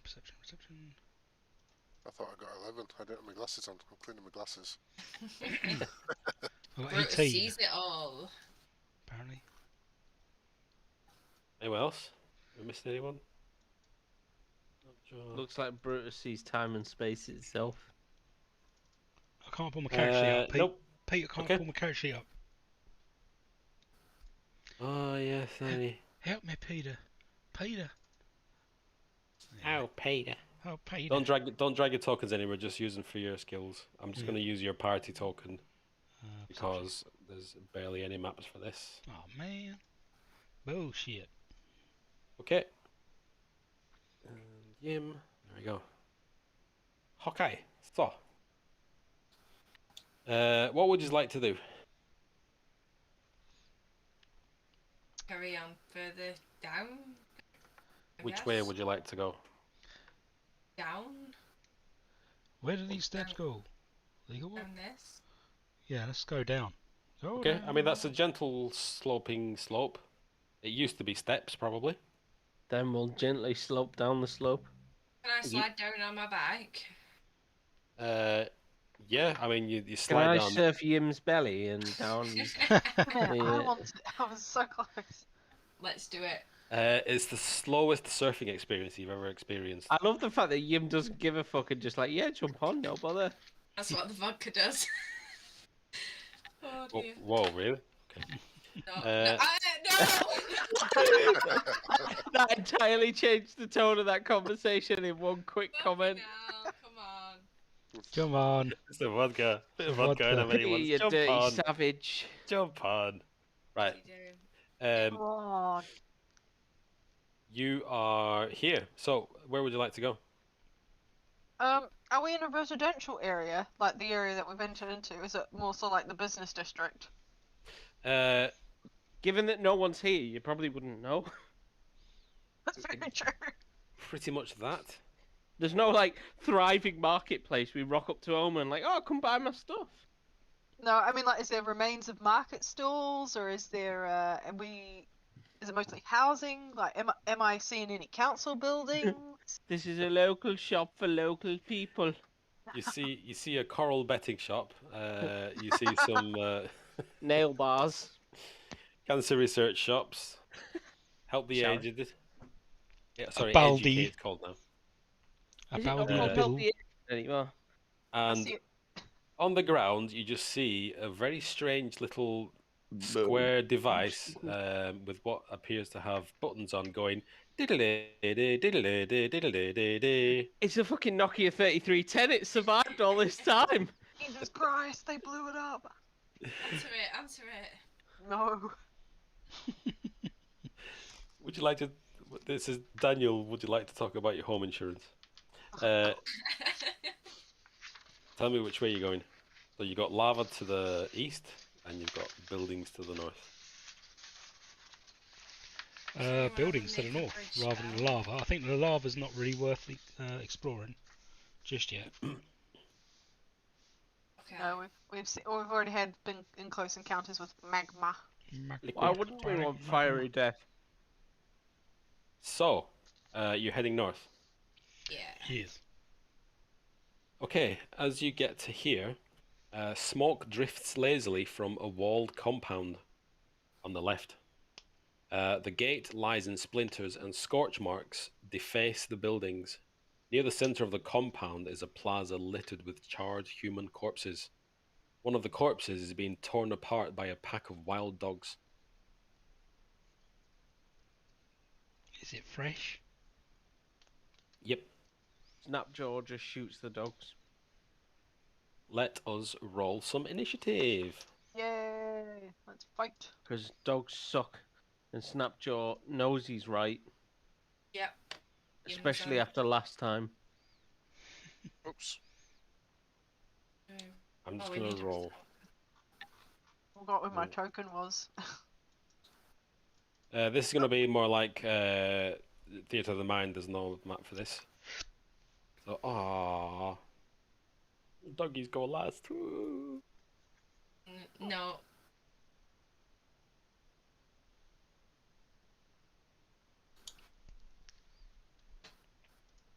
Glad I weren't the only one who still had my drawing tool on.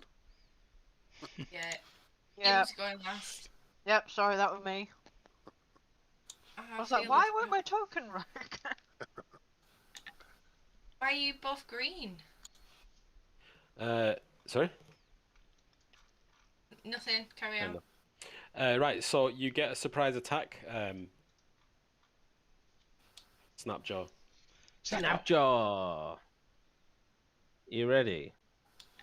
I'm always ready. So I'm going to shoot this one with fire. So do I get advantage for surprise? Yeah.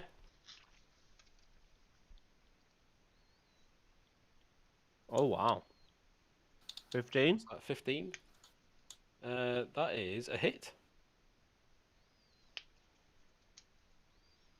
For 10 piercing and 3 fire, so 13 damage. Your arrow goes right through this pooch, as it also lights on fire and begins like yowling and trying to drag itself away. Oh, good. And you're up first. Do I get my extra attack in the surprise round or just a single shot?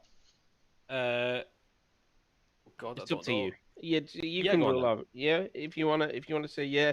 If you say no, equally, I think that's also fair. Like, suddenly knock 2 arrows dead quick. Actually, yeah, you're right. Thank you for talking me out of it. No, That's fine. I'm not bothered. it's your turn anyway. I can shoot the next 2 instead. So I'm going to shoot the one next to it. With the others see this and begin growling at you. No, they can fucking growl. You I ain't no won't have bitch. advantage. That's a hit. Again, fire damage. So that's where's fire? 10 points of damage. Again, the same thing again. This one actually hits the dog square in the side of the head as it drops to the ground and catches fire. And I will do. I'll shoot a third one with my extra attack. So.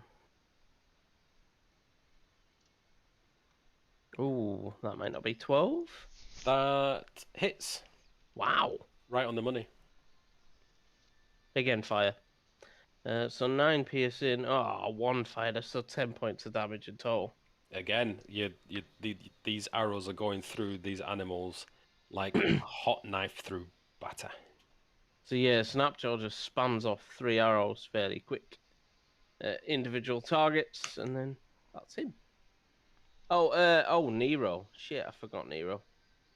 Oh, let me drag him on. Where is he? Extras, Nero. There you go. I will command Nero to attack anything or intercept anything that approaches us. Okay. That'll do for now. Lane. I'm going to be fairly boring in the first round and cast Fairy Fire. Okay, the dogs are clustered together fairly closely because you got the drop on them.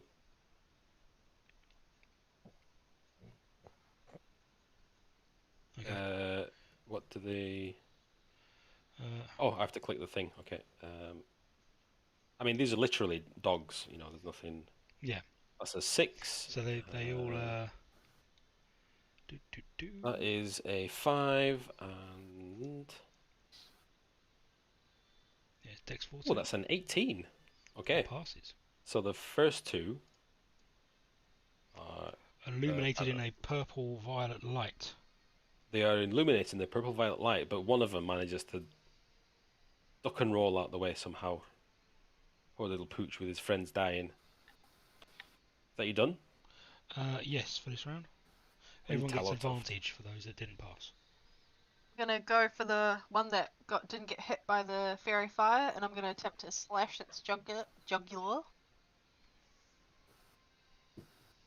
That is 21. That is a hit. Which one are you targeting? The one that hasn't been hit by fairy fire. All right. For 10 points damage. And how are you doing that? I'm basically aiming for the underside of the neck and just like. Okay. In one swift motion, before the dog even realizes it, you behead it.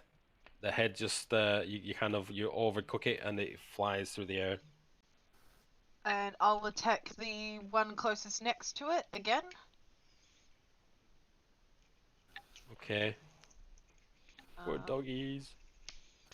16. That hits. Same again, going for the jugular. As you bring it back around, and you aim true this time as you slit its throat, and blood begins to pour to the ground. And as a bonus action, I am going to unarmed strike, and I am going to drop kick my heel right where I think the top of the brain would be. Okay. I'm trying to put these dogs out in misery. I mean, they didn't seem so miserable. Okay. 18 hits. For 9 points of bludgeoning damage. These doggos were living their best life until you came along. Yeah, you actually crush its head into the ground. Until you literally kicked its head in. You kicked its head in, as they all die. Nice. But they died as a family. God, Quinn. Yikes. A family that dies together. Dies together. Dies together. Stays together, I suppose. Stays together. Hey, I was swift and quick. I didn't set them on fire. I didn't make them roasted dog. Hot dog. Okay, so you're in this compound. What would you like to do? Check for other signs of life, like the. Did you say it was eating like people that have been alive recently, or?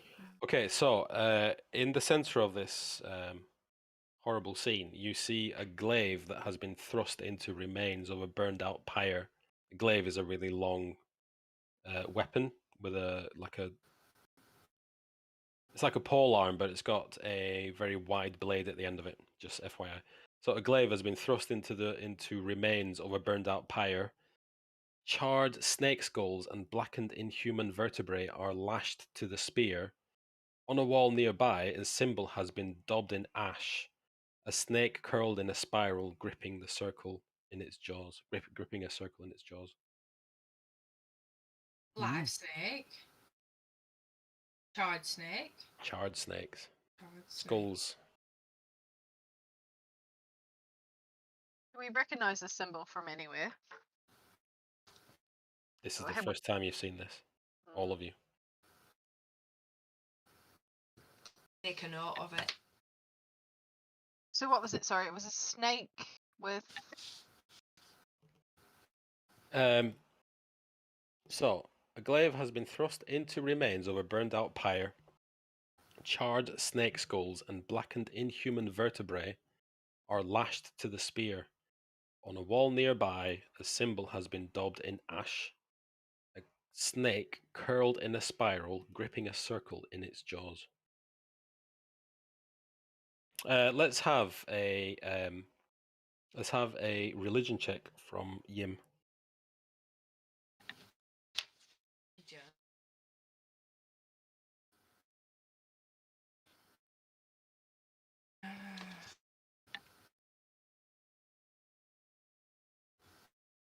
Oh, okay.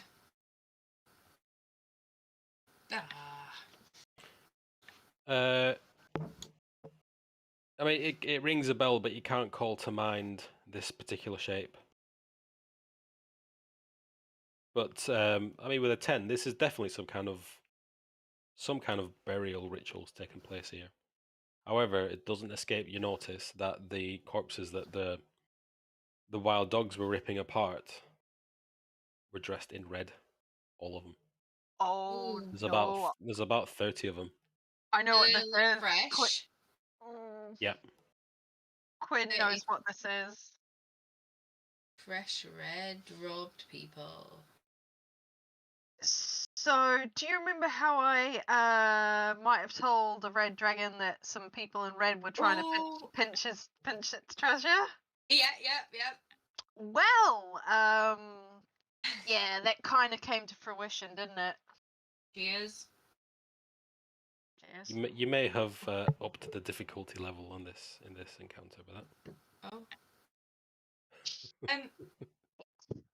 Did the red people nick the elves, the dark elves? Yeah, they nicked the drow. They were slave. Yeah. They were slavers. Can we check round for drows? You find no drow.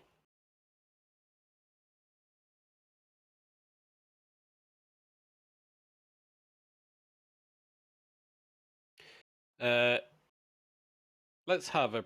So Yim's searching. Who else is searching for drow? I'll jump in on that. Yeah, well. I mean, if you're all searching, fairly high alert, I would say. I'm a little bit suspicious of this. All and Yim let everyone know, like, what's happened. Like, where's the drow? Apart from Snapjaw, everybody else knows. But yeah, you mentioned to Snapjaw your encounter with some drow on the ship on your way in, and how they appear to have been captive of the Red Wizards. Oh, there was some daughter as well, wasn't there? A son. Son? A child. Son. There was a child, yeah. Yeah, it was only Drizzt. Child. Yeah, Drizzt. Only Drizzt. None other than Drizzt. After searching for a while, nobody important. Drizzt who? After a while, you hear what appear to be muffled sounds coming from a pile of rubble. You just hear it. Oh, get me out of here. Yeah, dig it up. Yeah, gently removing the rubble bit by bit to make sure we don't... You remove the rubble, and almost like a movie scene, this arm pops up, and is like searching for help. As an eyeball. you remove.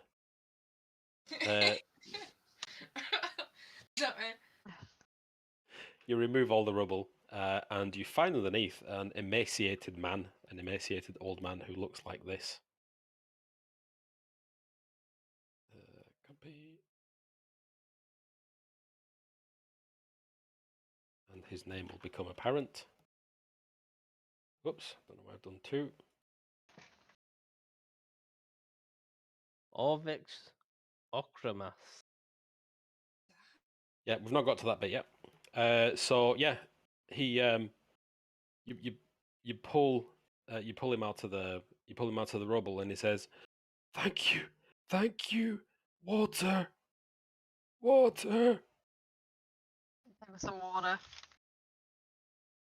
He drinks it greedily, like he tips the entire thing into his mouth. He doesn't even miss a drop.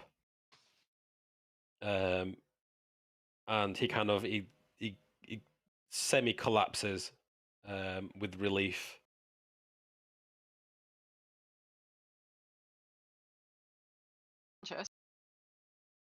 Sorry?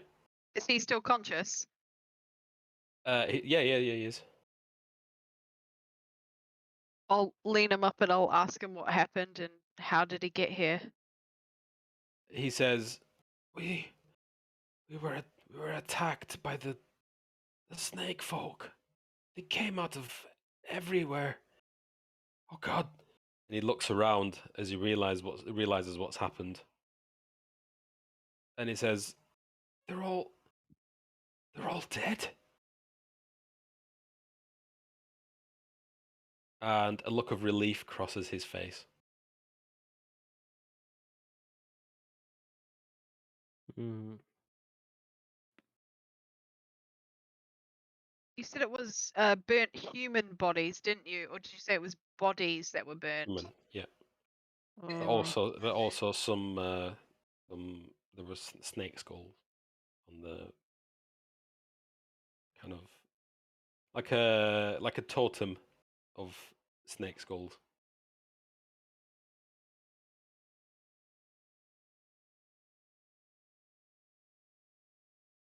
I'll ask him who did you know the dead people? He says, "Yes, they were the Red Wizards of Tay. They were my employers."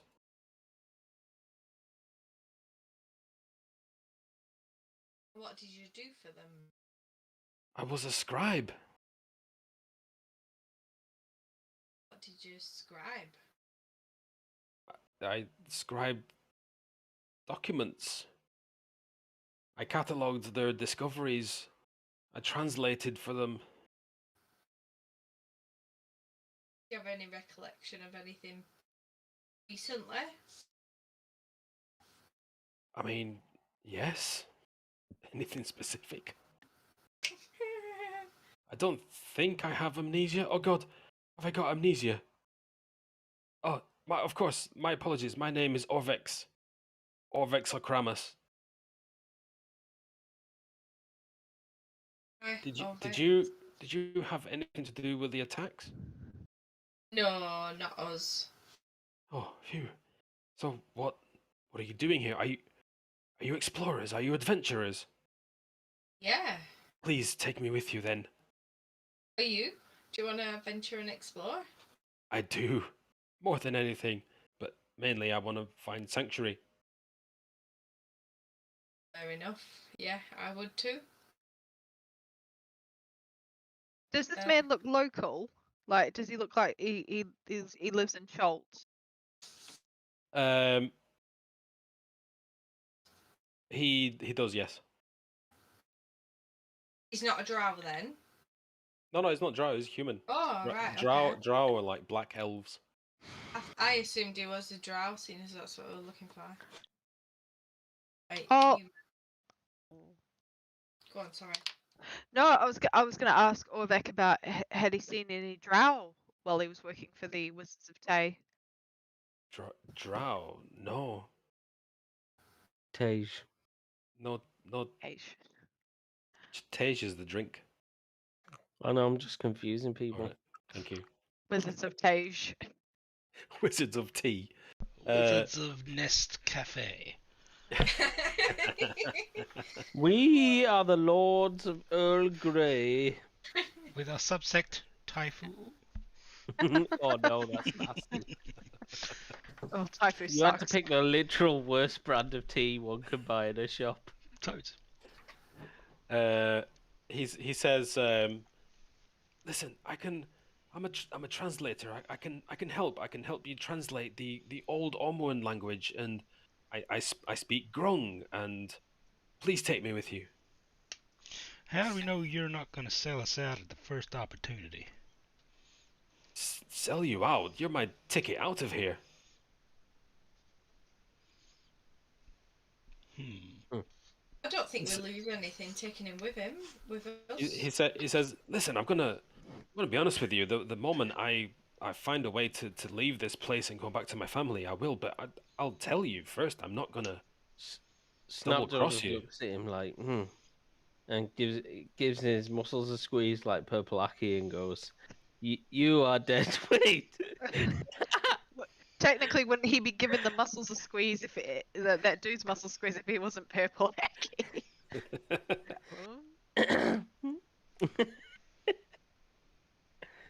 So, your Oh, workout dear. pro, what gym do you go to? Oh, Mike, you wouldn't know about purple hacky, would you? No. Would I? No. Just he has a Wikipedia page. Just Google Adewale Akinfenwa, I think his name is. Fucking Wait, does he? I think that's his name. Who's that? Purple hacky? Purple?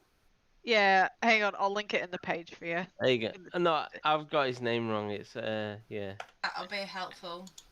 There you go, Meg.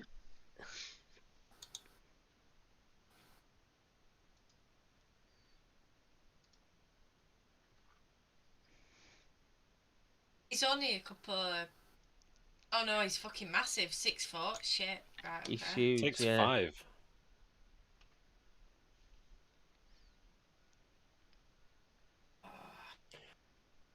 This guy looks pretty hardcore. Who the fuck is this guy? Not someone you'd want to meet, let's put it that way. Oh.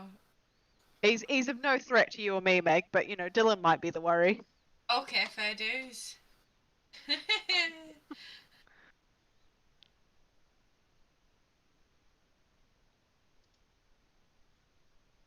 Fair enough. Looks a big fella. That's a big fella. Yeah. Oh, Brian, that's a big fella. I'm gonna ask. I was about to call him Purple Hacky. He's not Purple Hacky. Orvex, what he knows of the area and how far has he gone into Olmu? And is he under a muscle touch ban? He says, Do we want touch bicep? he says, what was the question again? What does he know about the area? Yeah, what does he know about the area? How far into Olmu has he travelled? He says, "Give me some more water, and I'll tell you." Give him some more water. He might get out a measuring tape. Measure his muscles. No, totally not. Take it back. Take it back. I am so sorry.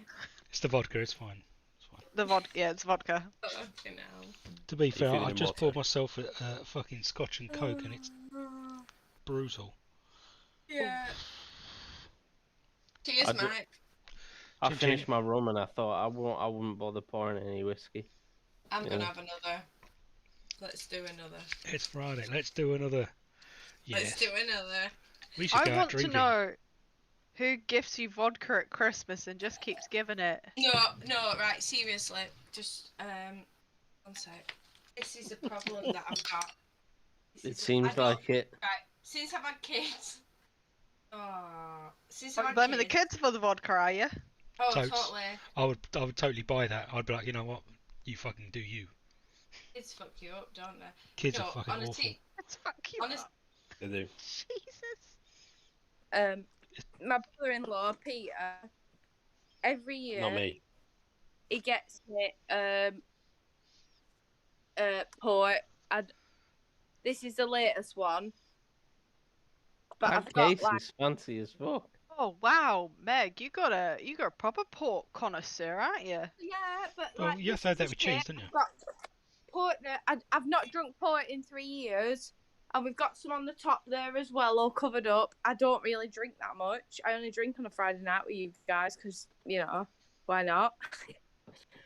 But it's getting a bit ridiculous now. So I've had 2 bottles of vodka in my cupboard for like 2 years. We've got to sort that shit out, don't we?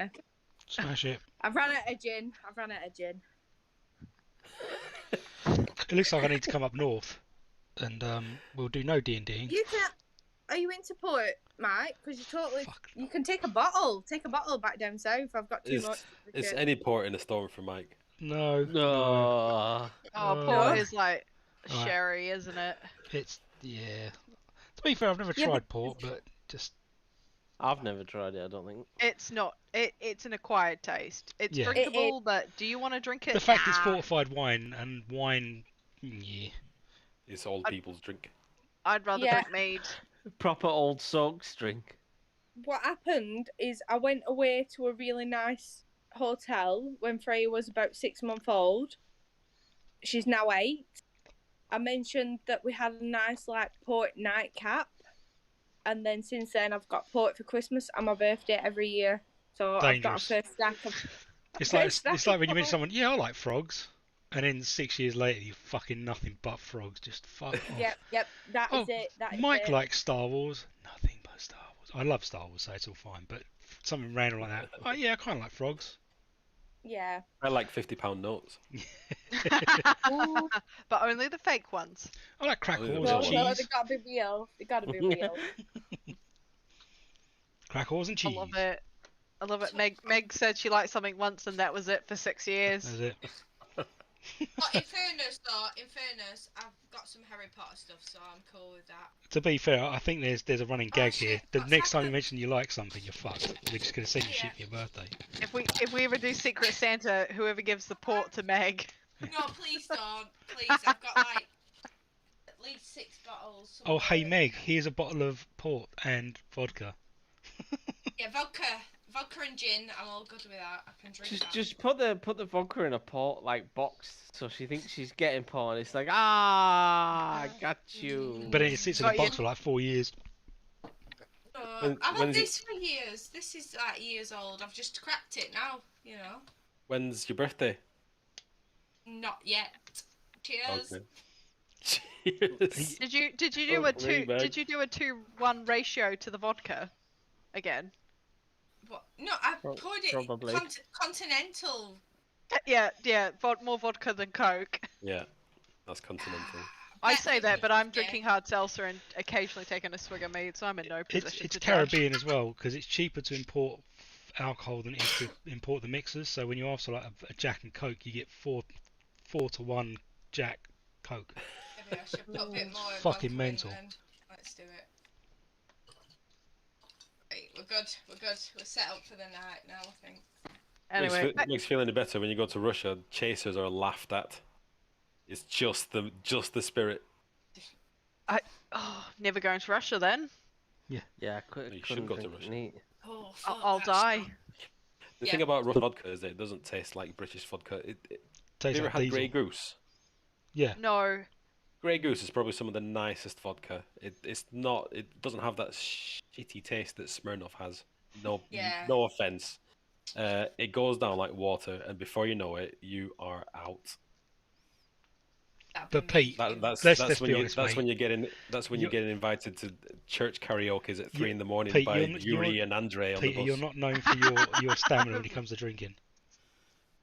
No, I need to. I train up for when I go to Russia. Missed 8 runs. It's like a 3-month lead-in. What are you drinking tonight, darling? Vodka. Yeah. Darling, it's only vodka. Does anyone know what a whitey is? Is that Is when is you drink not smoke like a too much racist- weed? No, You it's fucking not white racist out thing. like. I've had a No, few no. parties in my life. Yeah. Honky. Oh, Meg. Cracker. No, a whitey is basically when you get so sick of a particular alcohol you will never touch it again. And my first whitey and only whitey was me at 15 being a rebel, drinking a whole bottle of Smirnoff neat, and then being horrifically sick in the morning. Are we sharing shards? I did No, that on whiskey. Keep that shit away from me. No, thank did. you. I did that with tequila. Yeah. No. Yeah, Fucking hell, Peter. That's savage. Tequila of Yeah. all things. I was I like 14. tequila, but I will not drink a whole bottle of it. Not for me. Crazy Tequila kids. is my whitey, my honky, my Tequila. cracker. Yeah. Tequila scares me because it always comes out to the annual barbecue I go to, and they always bring a beer bong mask, and I always think they're gonna just chuck the tequila in while I'm necking the lager. Do you know what I mean? I will chug beer Trust like no issues. bugger. But I man, really do. Gives him the fear. Let's play some D&D for now. Let's play some Yeah. D&D. Get some more coke. Yeah, you Wait. guys play on. I'll be back. Funny how you Coke might need now? more coke when you literally filled it with vodka. When it's just like there's a splash, mm. it looks like coke. But Like a splash of vinegar in some poached eggs. Oh, I see what you did there. Right, You brought us right back round to your culinary recipe. Yeah. Give your meat a good old rub, Peter. Oh my god. What do you want to do with this poor Orvax? Have I an don't orgy. want to take him. He seems like a dick. What? I'm joking. I'm joking. That's the mead and the combination of hard seltzer talking. No, I would like to. Face is going red. The mead and the hard I've seltzer. had- Damn. It's a deadly combination. Don't do it. No, I asked him about how far he got into Chult, and if he knows the general Oh, area yeah. and where the snake people actually attacked, and if it's just the sort of localized compound. He says, I only know what I've learned through being here. I mean, how much time do you have? Do you All the time do in the you- world. are you going to the tomb? What? Are you going to the tomb? Where's the tomb? What tomb? Well, I don't know where the tomb is, but I can tell you about it. Do you Tell want us to know about about the it? tomb. What wanna know can you about it? tell? Pray tell. Tell us about the tomb. Tell us about the tomb, man. He says, he kind of crosses his legs and pulls them in close, and he says, he goes into his old grandfatherly, gather round children for a story. Let's wait for Megan. Are you back, Megan? Stay a while and listen. I have a suspicion that notes taking will not be that thorough. Uh, Are you suggesting my notes aren't thorough, Mike? No, just, maybe when you've had some vodka and a tiny dash of Coke that... he says, I'm not even going to be able to read these in morning. Let's go for it. Do it. he says, listen, Ormu was once a jewel in Chult's crown. Built over rich mineral veins, the city garnered wealth in abundance. Ormuan jewelry was coveted far and wide, and the city's merchants grew fat on commerce. To enter Ormu, it was said, was to enter the gates of paradise itself. Such wealth brought greed, though. Ormu's hunger for slaves made her rulers demand ever greater tribute from their neighbors. When their vassals couldn't pay in flesh, they paid in blood. Ormu's feared legions marched across Chult. Ormuan's greed and hubris angered the god Ubtao, causing him to turn his back on Ormu 200 years ago, long before he abandoned the rest of Chult. Ormu's clerics lost their spells and the city fell to sickness and disease. Slave uprisings racked Ormu and its nobles fled in droves. Maps showing Ormu's location were destroyed and its coins were melted down and reminted.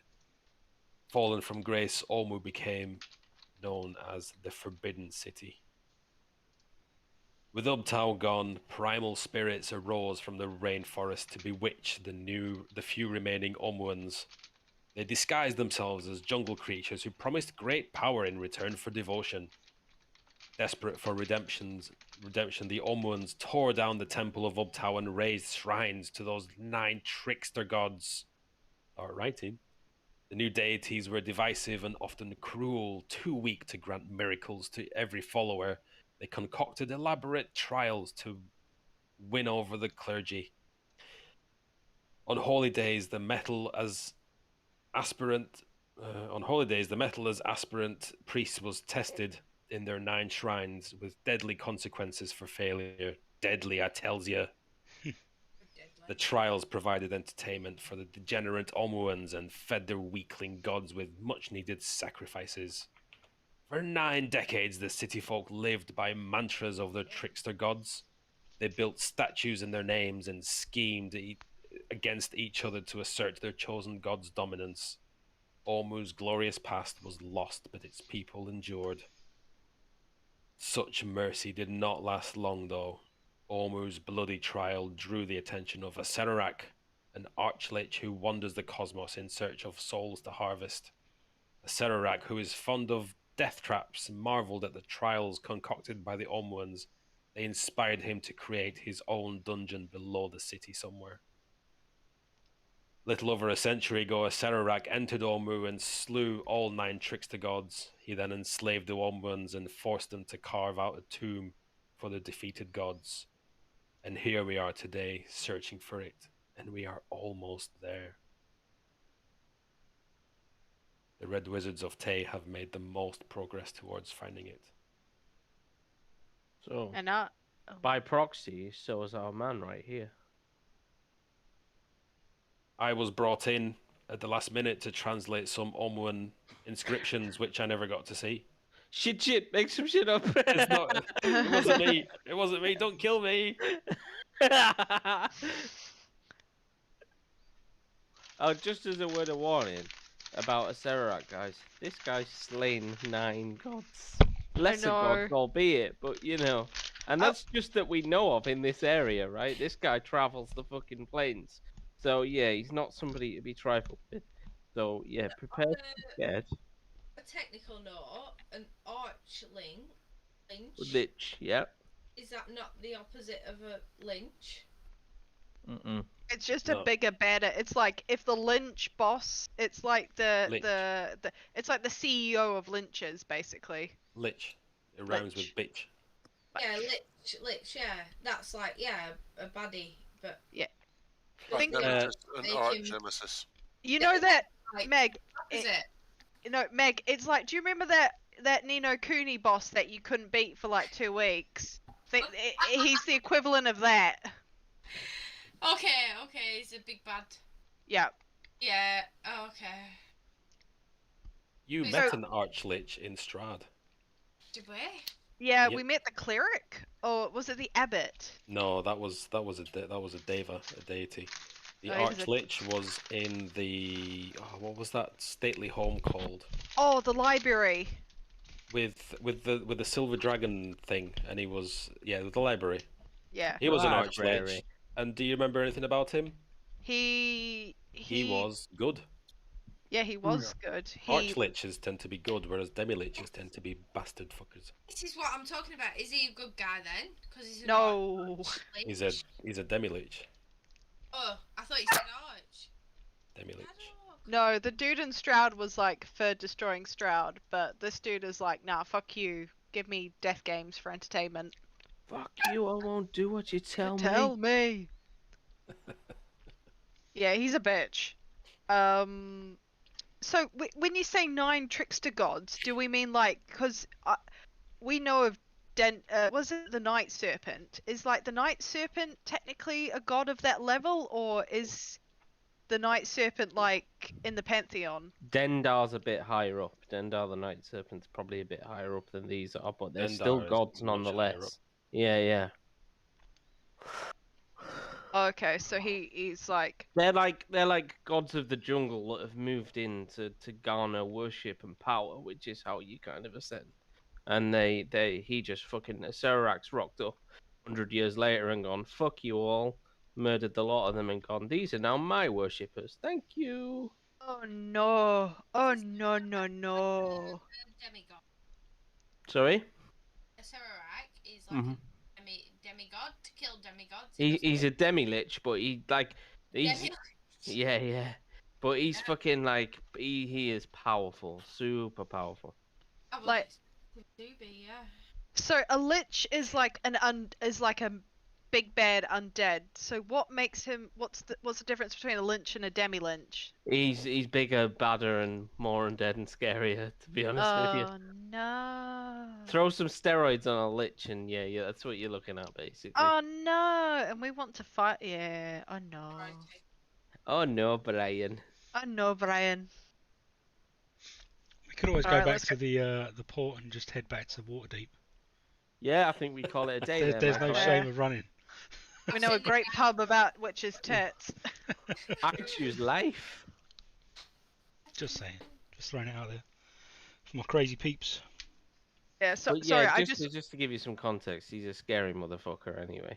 Yeah, I knew what a lich was, but I was like, what's a demi-lich? And I was like, oh no, Brian. They will mess you up, let's put it that way. And he fucked up 9 gods. Oh no. Yeah. So without even breaking a sweat, and then got himself an aborted god fetus for a laugh and started farming souls. This seems a little bit meta-gamey, if you don't mind me saying. How do you know all this? Orvax told us. Yeah, Peter did just it. told us he killed 9 gods, and we already know there's a god fetus in the area. Well, this is the second he turned around and he killed Knight. All right, I'm out. I'm going. Bye. This I is must admit, I'm kind of like, Right, well, thanks for playing Tomb of Annihilation, everyone. yeah. Thanks for having us, Pete. Over a barrel. It's all good. and we all went home and never spoke of it again. Yeah. We just sat so and ate crisps. Yeah. So if we think about where he's keeping the god fetus, and if it's a tomb below the city, it's safe to say, wouldn't the point of entry be in somewhere prominent rather than somewhere hidden? Like, I mean, if there were if there were nine trials to appease or entertain the gods, surely the entrance to the tomb would be one of them. Maybe. I guess we'll have to see. I think Yim's interested in these 9 gods to see what is took down, because she's quite interested in why the Uptow left originally. So she's like on a quest, I suppose, for a deity. Orvex, in a clear attempt to impress you, says, "I can show you one of their shrines." Let me show you its features. Look at the architecture. Yeah, I'm up for that. Look at the Come with me. He beckons you. Come with me if you want to live. It says it's just west of this compound. It's not far. Okay. And you follow him around the compound and to the western edge of the city, where you find a rectangular pool of murky water that stretches before the vine-draped shrine. Rope bridges that once spanned the water float on the surface, tangled with other debris. The shards of the toppled monolith form stepping stones to the middle of the pool, where a statue of a stone frog rises out above the water. Oh, we were warned about the frog. Yeah. With the graffiti. Can I ask Orvex, what were the names of the 9 gods, and if between Yim and I, who have sort of a background in religion with Chult, if we recognize any of them? Okay, get your pens out. Yeah, go on. Another piece of paper. Got it. Right, go. He Are we says, supposed to see the 9 shrines here, Peter? "Shit, can you see all of them?" Yeah. Yeah. I'm gonna take it off. Goodbye. Okay, Peace. thanks, bye. Thank you.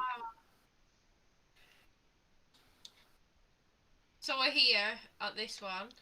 Yep. Well spotted, Craig. Thank you, Craig. Oh, look at that shit. Unrestricted vision range. Fucking geniuses. What a great way to set this fucking map up, eh? Who drew a fire in the corner of the map? That's hot lava. Magma. Do you like it? Oh no! Oh, sorry. Meg just drew fire in the top right. Okay. I was checking out the colours. However, I do appreciate the magma effect. I think it's very nice.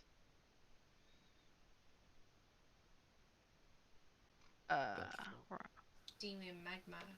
Magma. So the 9 gods are. Ready with my pen. Have we got names of them? Did we get names of them before? It's Dasher, Prancer. We didn't get all 9, but some are mentioned in the graffiti.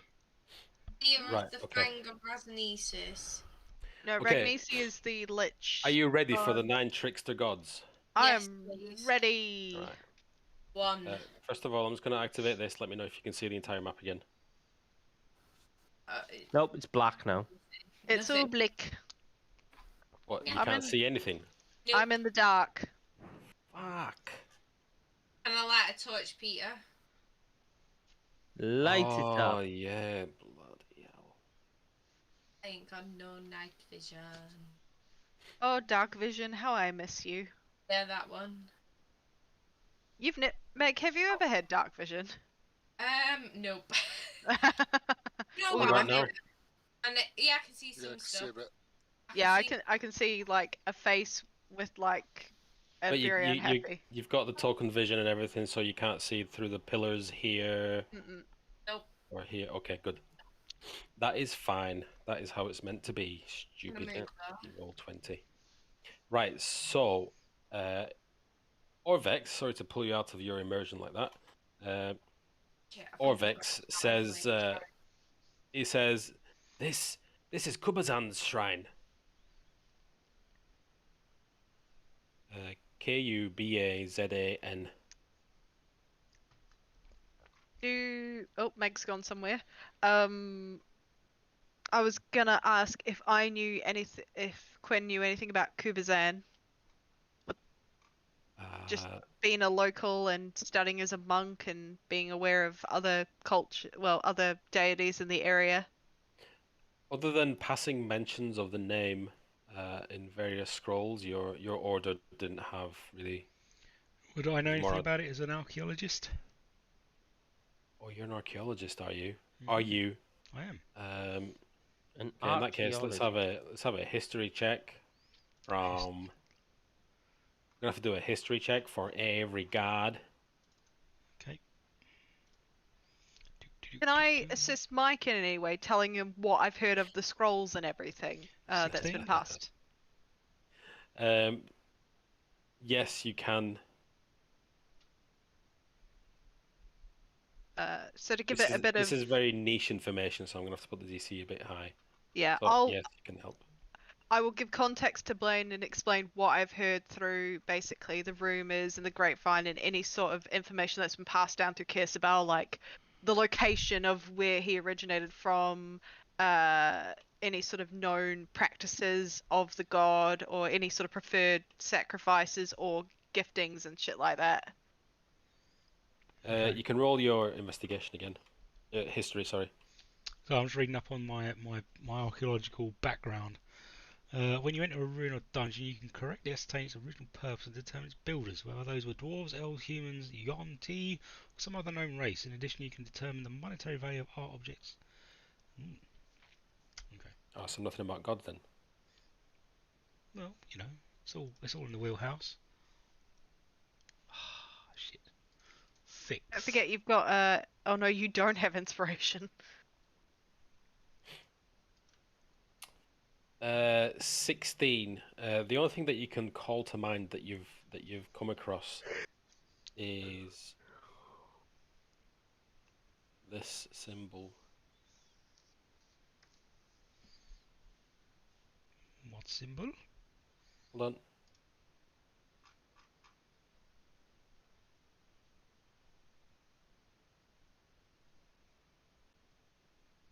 This is where you've heard the name. Or seen the name. Looks like a Rathtar, but that's from Star Wars. Yeah, that's what it is. It's not anything else. I hear your sarcasm. What would you like to do? What is it, Mike? I said it's a Rathtar, but that's from Star Wars. I was being facetious. Is that the thing fucking Chewie and Han have on that mad ship that come jumping out of their cages? That's right. When the two gangs come after him going, you owe me money! Yeah, exactly. Well, that's a brilliant scene, that. Back in a sec. Shards has got to get more booze, hasn't she? The seltzer's not hard enough. She needs fortified wine. And some Jesus. Yes. Okay. Ooh. Shards mentioned through the grapevine, and now I've got Marvin Gaye stuck in my head. You're welcome. It just so happens to be one of my favourite songs, so I'm not bothered. It's a good tune. My throat's really drying out. Is there anything else about this pool that we notice? Okay, so I'll read it again. A rectangular pool of murky water stretches before this vine-draped shrine. Rope bridges that once spanned the water float on the surface, tangled with other debris. The shards of a toppled monolith form stepping stones to the middle of the pool, where a statue of a stone frog rises above the water. And that's that fucked up face. Yep. Cool. Alright. So we can sidestep this then, by the looks of the map.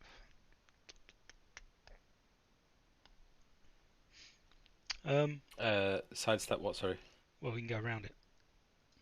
The pool. So, the pool in front of you is clouded with mud and algae. Oh, I'm going to regret this, but can I throw a stone in? Yep. Are you doing that? Yeah, I'm going to proper skim it as well. Skim it? Yeah. Okay. I'll find a nice flat stone. What direction?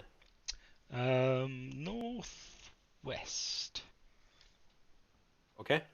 Give me a perception check. 14.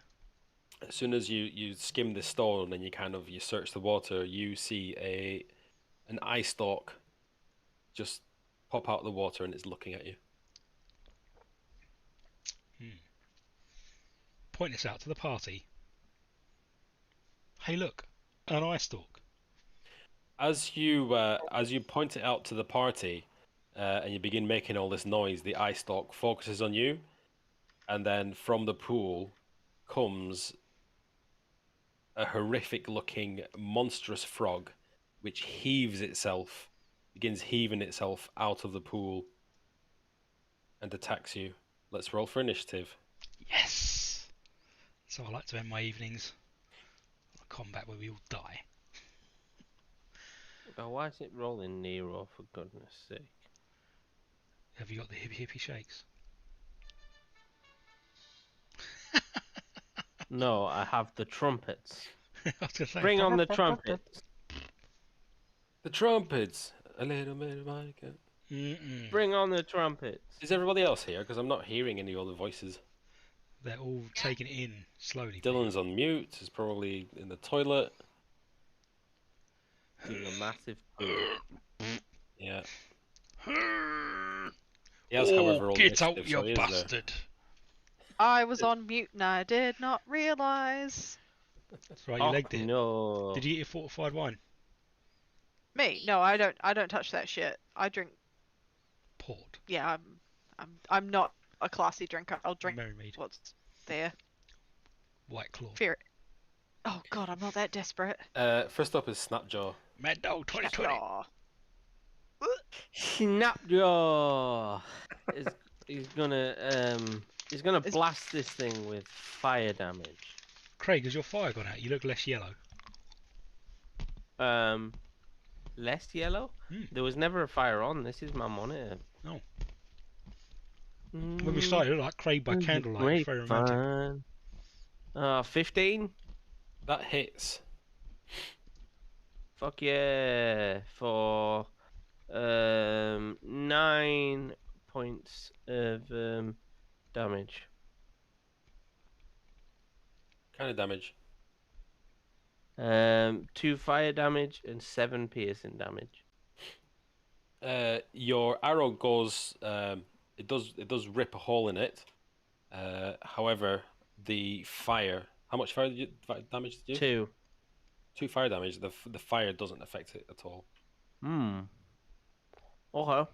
Not at all, but it kind of singes it, and it doesn't appear to. So I will take another shot, and this time I'm going to shoot it with lightning damage. Okay. 16. That hits. For so another 10 points of damage. So you knock another arrow, seeing that the fire damage didn't do much. What were we saying? 7 piercing. 10 points in total. 7 piercing, 3 lightning. 7 piercing. I do like your enthusiasm about the lightning. However, as your arrow cuts it up again, it doesn't do anything with the lightning damage. Okay. How much lightning damage did you do? 3. Don't let this thing hit you. Right. Is that you done? I am going to back up. Does Nero get his own initiative, or they just go right after you? He goes right after me. I mean, it works out because he happens to. But Nero's turn. Actually, I'll use Nero's reaction if you don't mind to add a d6 to that. Woo! One additional point of damage. For 1 additional point of... I'm assuming it's the main damage type, piercing. His is actually acid. I summon him as acid, generally. Unless I state otherwise, I tend to choose acid. Okay. Yeah, the acid does do damage. Okay. I learned something today. I want to move back, but I can't actually just select. 15... That'd be 25, 30? Oh, Orvex is in the bushes. Sorry, is in the bushes, trembling. There you go. To there. I think that's as far back as I can go. No, I've got 5 more feet. So I will back up 5 more. There you go.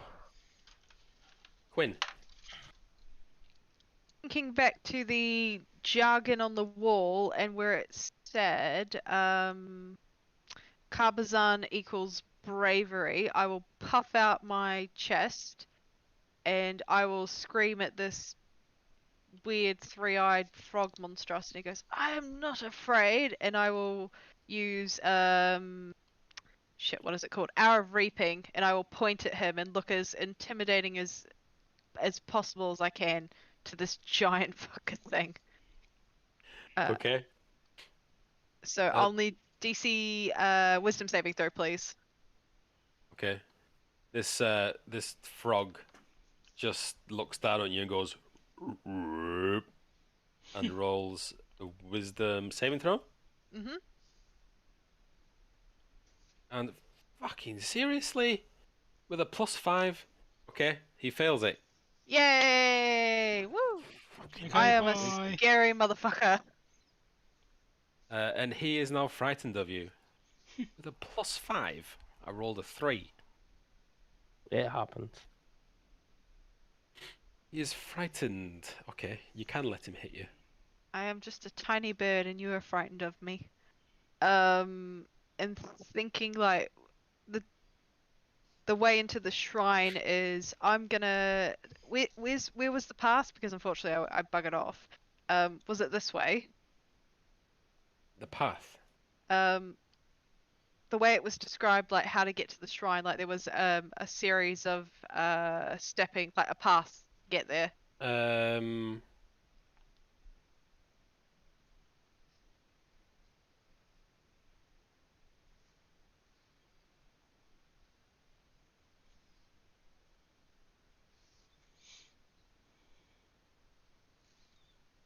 Rectangular pool, murky water, vine-draped, rope bridges that once spanned the water float on the surface, tangled with debris. The shards of a toppled monolith form stepping stones to the middle of the pool, where a statue of a stone frog rises above the water. I want to make my way to where the statue of the stone frog is, and I will. So you're gonna hop over to the. Yeah. I will also yell out to the party, with me, can't approach. So that is... So you're going to fly over to this? Yes. Yeah. Okay. I have 65 feet of flying movement, so I will fly over and perch on this face like it's seen its own mother naked. Okay. You'd land slightly awkwardly and then realize at the last moment that it's covered in moss and slime. Let's have a dexterity check. Acrobatics. Oh no. Oh yes, Brian. Oh no, Brian. Oh, I don't. Yeah. Oh yeah. I will use my inspiration to.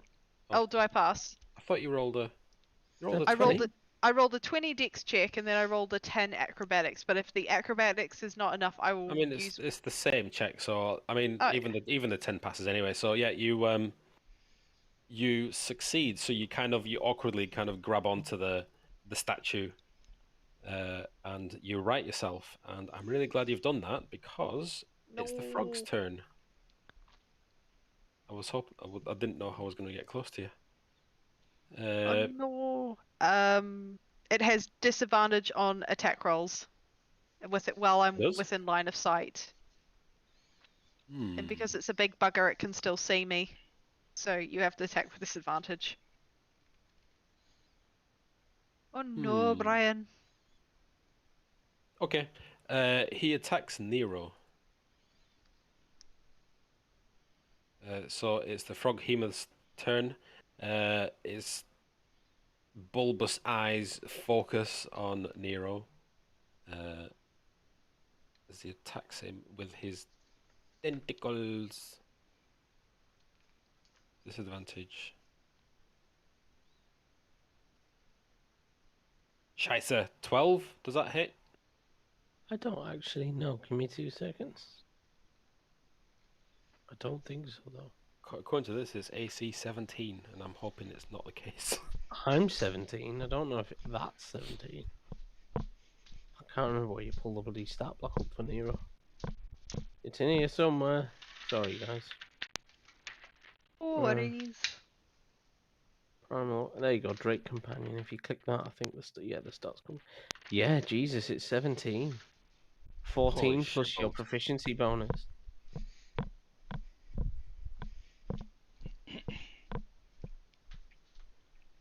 Okay. In that case, with his second attack, he's going to reach down and bite him. Reach down and bite Faith. With 15. disadvantage. 15. No. Curses. Fucking curses. Damn your eyes. I can move through enemies, can I? No, not that I'm aware of.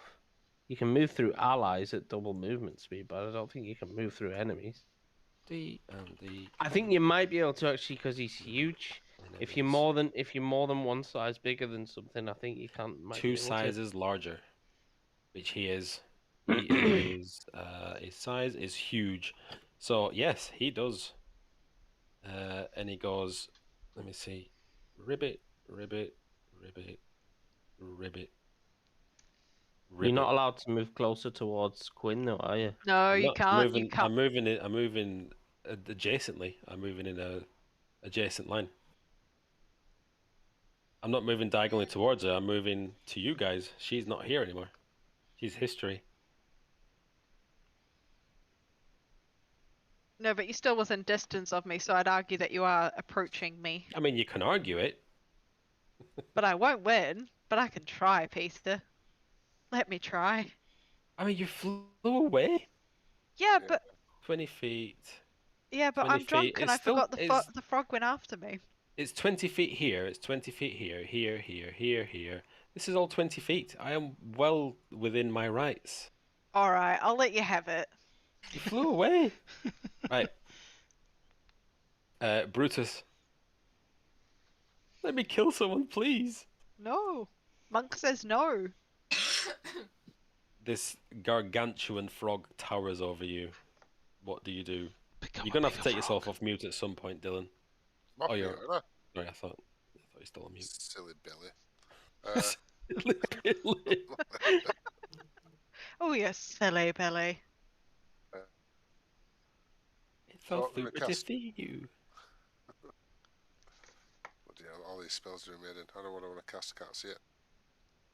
Oh, the spell thing. Look on D&D Beyond. Yeah, well, it's going to be a Moonbeam to start with. At level 3, which I cannot see for the life of me. Ugh. Right, maybe I have to bring it up here. Oh, I can change the level if I cast it at 2. When you click cast, it asks you what level you want to cast it at. Yeah, got that. So Moonbeam there, you can't see it because it's underneath him. And then I'm going to move here. Wait, I get a Constitution saving throw. Oh, yeah, do your shiz. With disadvantage. What, saving throws as well? Yeah, because you're. Ability checks and save. Yeah. Oh, sorry. No, it's ability checks and attack rolls. Thank you. No. 28. Jeez. Do I pass? No. Look at him feeling smug. Do I pass? It's +9. Right. Half as much on a... So roll your damages then. 6. Take 6 radiant. Is there? Oh, no. I take 6 radiant damage. So your moonbeam concentrates on him like a magnifying glass on an ant, but it does very little damage. I'm not gonna lie to you guys. He's currently unscathed practically. Oh. Anything else? Yeah. So I've just moved onto this water here, and I'm gonna wild shape. What, you've moved into the water? Yeah, wild shaping into a water skate. The insect? Yeah, giant. Spurred water skate. Yeah. Yes. Okay. It's a Pete's frog, poker and you're faces. an insect. Rubbish. It's a giant one. Well, large. That's okay. It's Are a you- fucking very big frog. Are you transforming into a big insect? In front of a frog, yes. Yeah. Blaine. All right. I'm gonna show this. I'm not gonna show this fucking thing. His boss. I'm stepping back. Oh shit. And gonna cast Shatter. You step into the bushes and you bump into poor Orvex. Fuck off. Constitution saving throw? Yes, please. DC 14. That is 14 plus 9 is 23. Alright. You take half damage. I think. Of how much? Oh, fuck me. Oh Two. my. Jesus fucking That's Christ. Right, good night, everyone. three- Have a good night. Thanks. Yeah, I don't blame you for that one, Michael. Oh, that was 3 1s. Oh my god.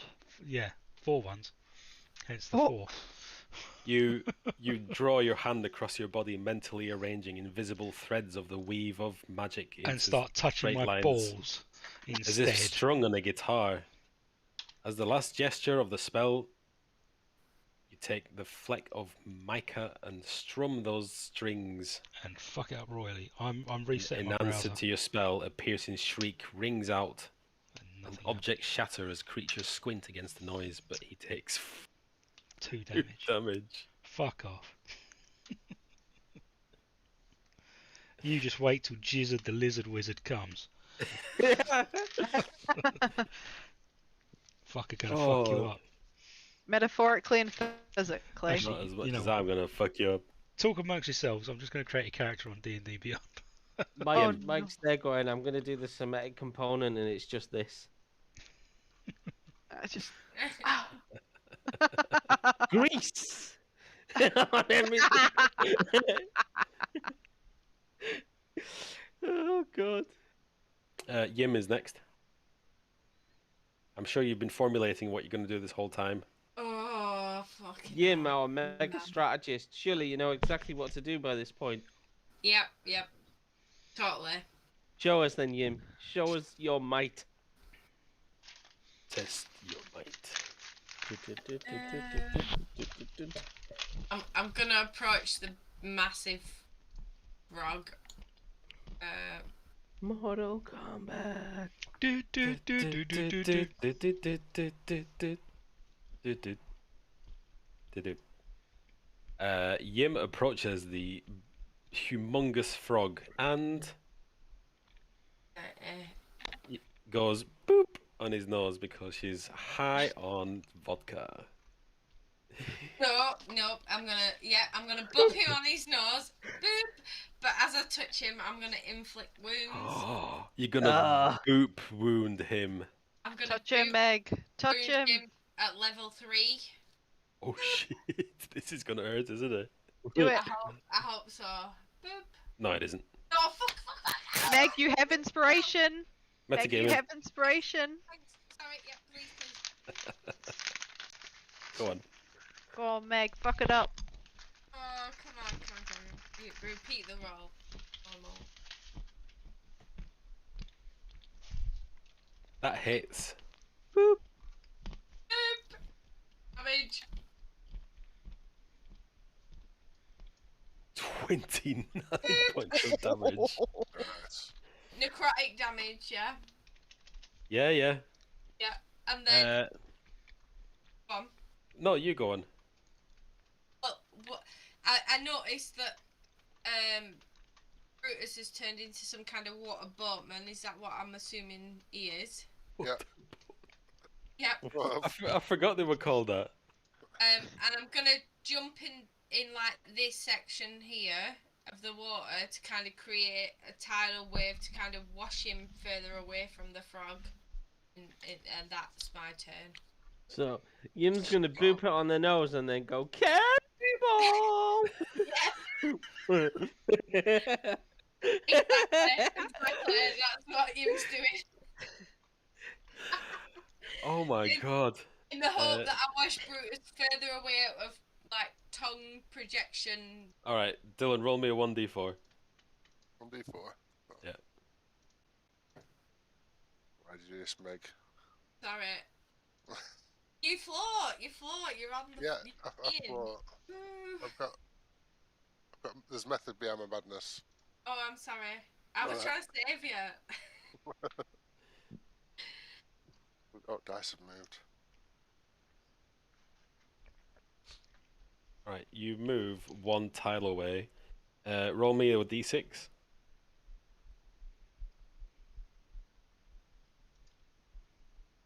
Oh right, that's handy. You roll one tile away here. As the water gently bobs you, Mr. Water Boatman. That is fucking amazing. Thank you. Next up is Snapjaw. Snapjaw is going to shoot this thing. By the way, Megan, you are currently underwater. Yeah, that's cool. Am I right? I'm cool with that. Okay, what's your constitution? I can breathe underwater for like an hour. Can you? God damn it. Yeah. Right. I'm cool with underwater. Lucky you. Go on, sorry, Snapjaw. You're shit total if she couldn't though, right? You are? You'd be a shit total if you couldn't breathe underwater. Exactly, yeah. I'm oh shit! It's now telling me I've run out of arrows. That's a shit bag.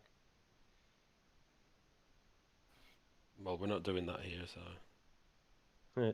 we don't do it around here. We don't do that around here. It's not letting me click it anymore though, which is annoying. Hold on. Can you change it so it doesn't require ammunition? You not put some more arrows in your pack or something?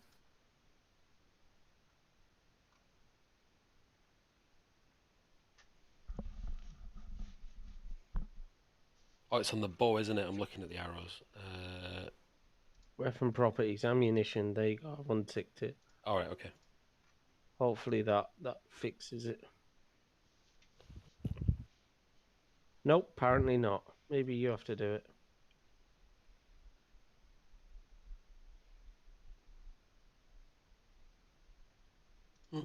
Oh, there you go. Resource consumption. I've took that off now. Maybe that'll work. Yep, that works. Nice. Okay, I will hit it with. Seeing that Nero's acid damage seemed to hurt it, I will use acid going forward. Roger that. Roger. Roger, dodger. For 9 piercing and 3 acid, so 12 points of damage. And I'll also use Nero's reaction to add a d6. Okay. So that comes to 14 points of damage. Yeah, the acid does hurt it.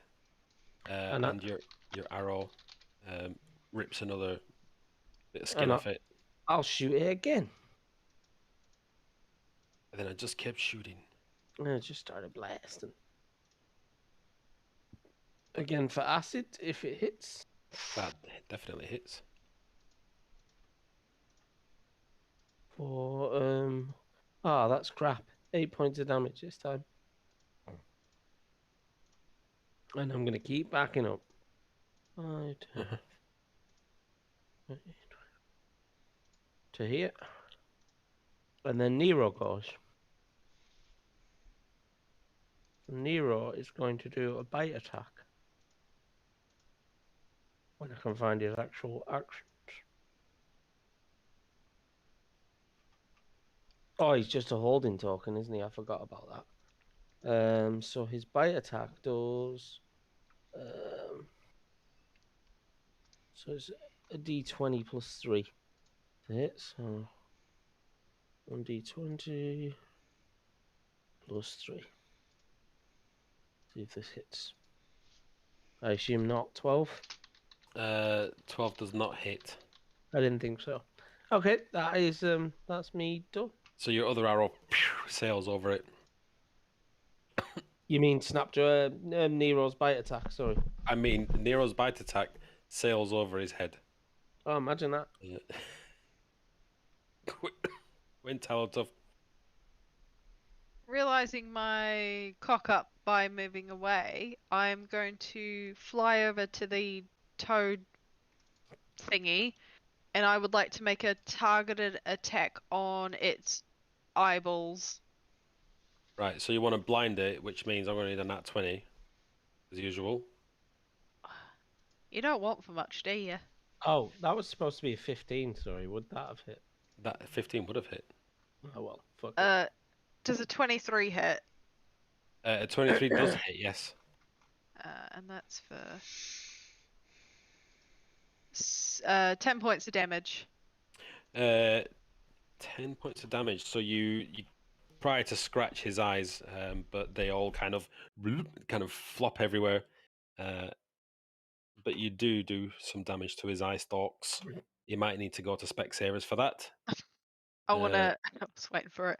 I will make a targeted attack on the eyeballs again. Okay. Bearing in mind you have to land on this thing, right? Yeah, I'm literally like looking at him going, "Or you what?" That's a dirty 20. That is a dirty 20. Yeah, That hits. Roll again. For 10 piercing damage.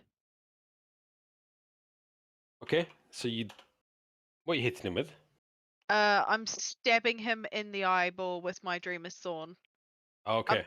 I'm essentially like, if you've ever seen that scene in the Dead Space game where like the needle is approaching the dude's eye and you have to like do a quick time event so it doesn't like stab anywhere else, it's essentially like that.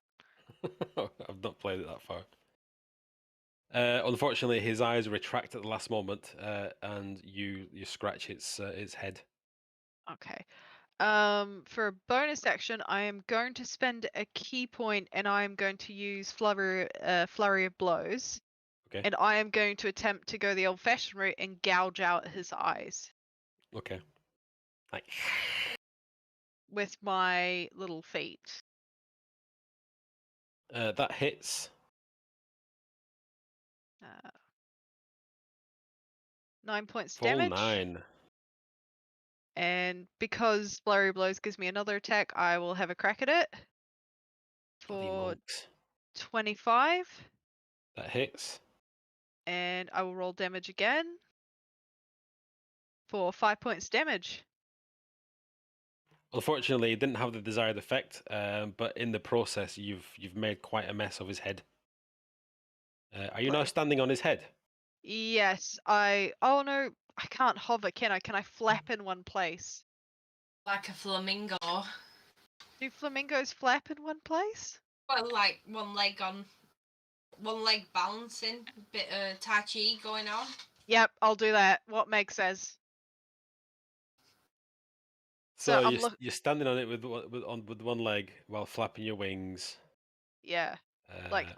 I'm clinging. I'm essentially using clawing him as leverage, but keep flapping my wings just to sort of back away in case that I need to. Okay, so both with your weapon and your punches and kicks, you make quite a mess of his head, and then you reach a zen state on top of his head as you just stand there with your wings flapping and one leg just kind of. That's a cool scene. Yeah. It's his turn now. Oh, titties. He's got to do his. Oh god damn it! What's his saving throw again? Constitution. Yeah. Oh fuck! And because I'm in the moonbeam, do I need to do it? Are you in the moonbeam? Yes, you're both in the moonbeam. No, it's hostile creatures. Is it? I'm That pretty was all sure creatures. I thought it was hostile. That's a nice try, though. Dylan, is it? It's hostile. When a creature, it doesn't say.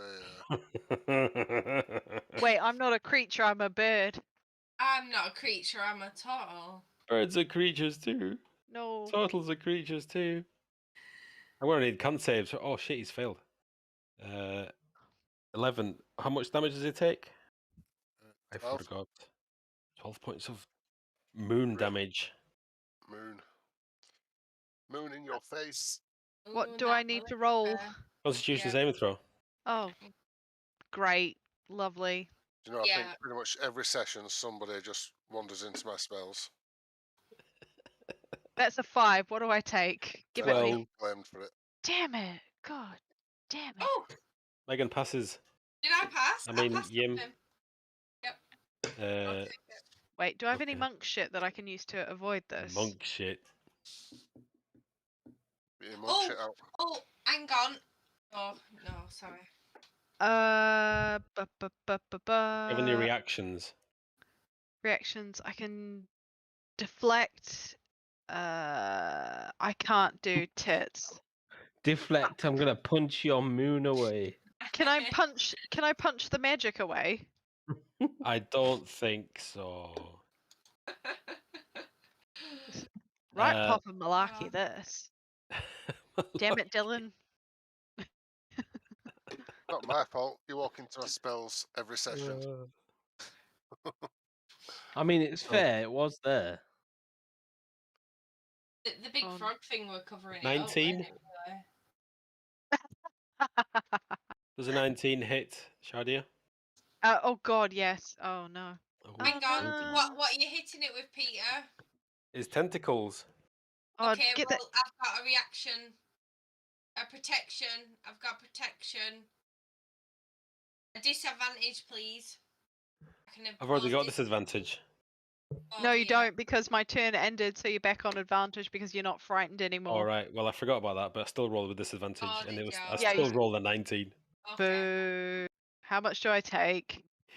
Are you ready for this? No, I'm not. But You're ready for this? Y'all ready for this shit? What type of wizard is he? 19 points of damage, bludgeoning damage, and you are grappled. Wait, I'm grappled too. Yep. Oh, you shitbag. As he has you with his tongue. Oh, get that shit out of here. The suction cups are all over you.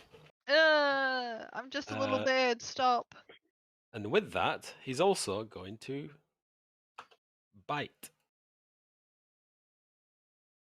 Wait, me or somebody else? For a nat 20. Wait, I can nullify it with my braces. With a reaction? You've already used the reaction. No, I haven't.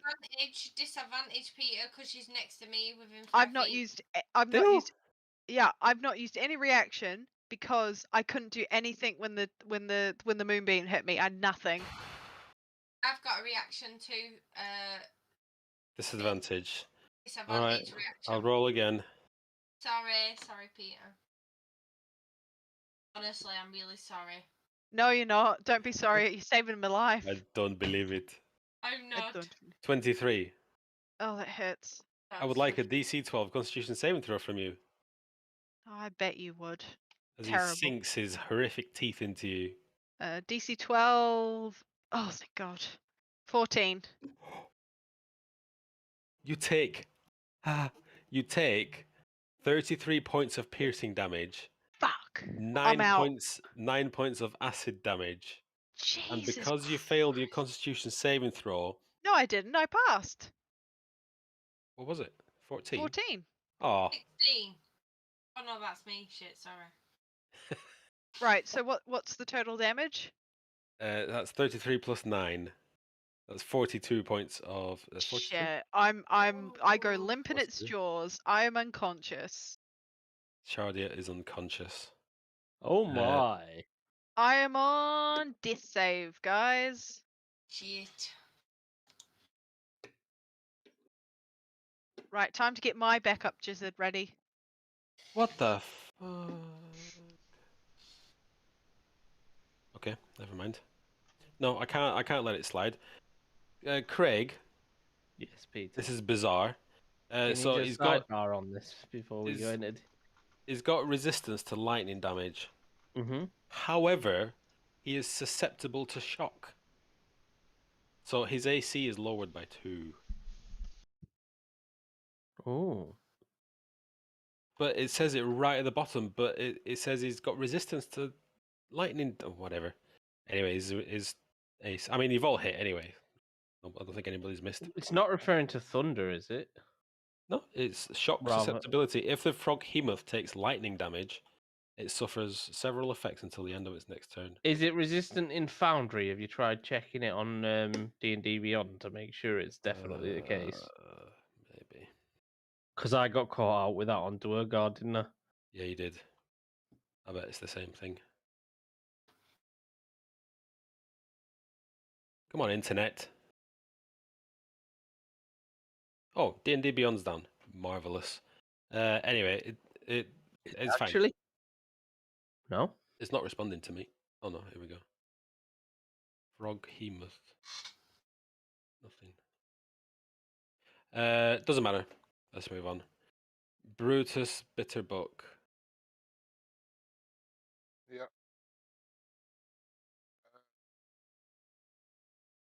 It's the Moonbeam. It's when it starts its turn in there now, isn't it? Mm-hmm. So I'm gonna move back closer. Sorry, Dale. It's all right. Got your back with my Moonbeam.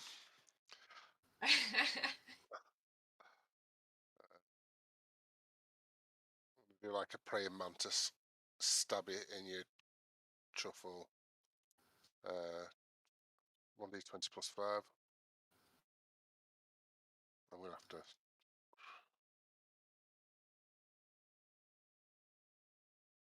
Oh, that's a fucking wrong dice. Sorry. It's okay. No rush. It's the second from the right if you're looking for a d20. Yeah. Just adding a 5. That's 22. What are we doing, sorry? I'm stabbing it with my forelimbs. With your what? Like a sort of praying mantis sort of stabby. Oh, right. Yeah. Oh, you're attacking him. Okay. What, as an insect? Yeah. Okay, let's have it. Well, I think I've hit. You nip him, yep. I'm nipping him. It's get your own back time for all the insects of the world.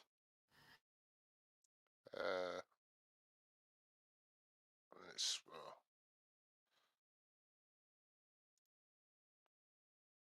and there's damages. Shit. 6 piercing. Okay, you literally nip him for 6 piercing damage. Yeah, I take that. Anything? Have you not got anything else? No. No other effects. All right. Because he's huge, you know. Yeah, he is huge. Yeah. Okay. Yeah. Blaine. Here we go. I'm going to try Shatter again. Let's do this. 3rd level. Just, yeah. Doink.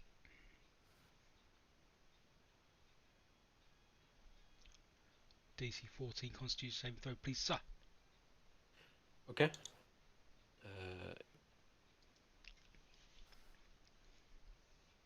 Constitution saving throw. Has he got disadvantage? I can't remember. I don't know anymore. I couldn't tell you either. That's 22.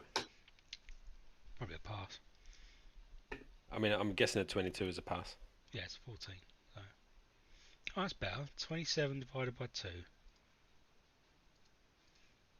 Half of 26 is 13. So it takes 13 points of what damage? Thunder damage. Thunder! I am going to need a Constitution saving throw from Yim. And Quinn automatically fails the death save. Shit. Constitution. Save. So I've failed. Oh no. Oh no, Brian. This is not going well. My cat is screaming at me. Ah, mother! Mother! What are you doing, Mother? Why are you screaming, Mother? You fucked up! I fucked up! You fucked up! Oh, I fucked up. Yim I have... takes... Excuse me. Yum takes 27 points of damage. Shit. Just for the sake of fairness, because I am unconscious, is it not like an auto crit? Nope. No, it's an automatic fail of the death save, a single death save. Oh, okay. I've never had to roll death saves before, so I'm new to this. So that's okay. You've not rolled one yet. I don't know if you're going to get that far. Let's see. Oh, joy. Oh shit, I'm in the moonbeam! Fuck! Yim. Him is Oh my. stinging. Oh my. That fucking hurt. So she's gonna pop her head up, grab hold of the frog with 2 hands. Who the fuck is that in the tentacles, by the way? Sorry? But she's gonna grab hold of the frog, and she's getting him. Hopefully. We do grabbing hold of the frog. Okay. I'm gonna grab hold of the frog. I mean, you're a few feet below, but okay. I've got movement. Yeah. Yeah. Can I not use my little tail to like swim? Yeah. I know you've had some vodka. I'm gonna help you out by recommending you get the hell out of this moonbeam.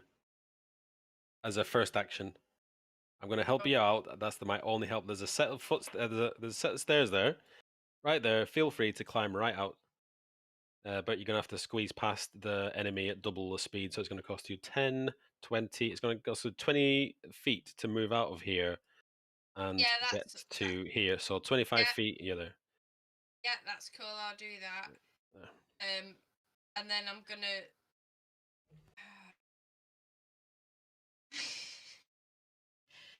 Oh! I'm gonna guiding bolt him. Okay. I've got some guiding bolt. I'm gonna shoot a guiding bolt. You ready? Come on. Where is it? It's coming.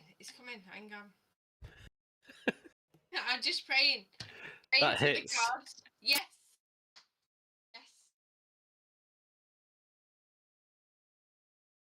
Okay. You really could have done with a crit then, but okay. No, it's fine. What happens now? Roll your damage. Your guiding bolt connects. Click damage. Right, sorry. Underneath your 22 on the chat. I've got it, Peter. I've got it. All right. Oh my god, that's a lot of d6s. 20 points of damage is not enough to kill him. 20. Guiding bolt smashes into his thick, leathery, slimy skin. There's green slime oozing from its wounds, but he's still alive. One sec. I can't do a bonus action as a spell, can I? Not unless you roll a cantrip. Oh, fuck. Okay. Snapjaw. Right. I am going to cast.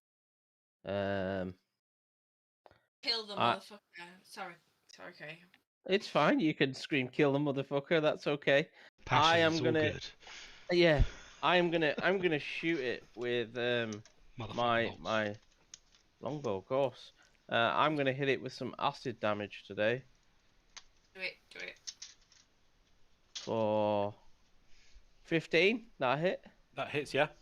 Yep. I'm also going to use favored foe, which means I can add a D4 onto my Bring out the big guns. Oh, it's gone up to a D6. So there's an additional D6, which was 6. What the fuck is that? Plus 7 piercing damage, plus where's acid? So that's 11 damage, 17 damage, and another D6 because I'm going to use Nero's reaction to infuse my thing as well. So that's 22 damage. Okay. You inflict 22 points of damage on him. He's bleeding green from everywhere. His guts are practically hanging out, but he's still alive. Okay, I'll take my final shot then.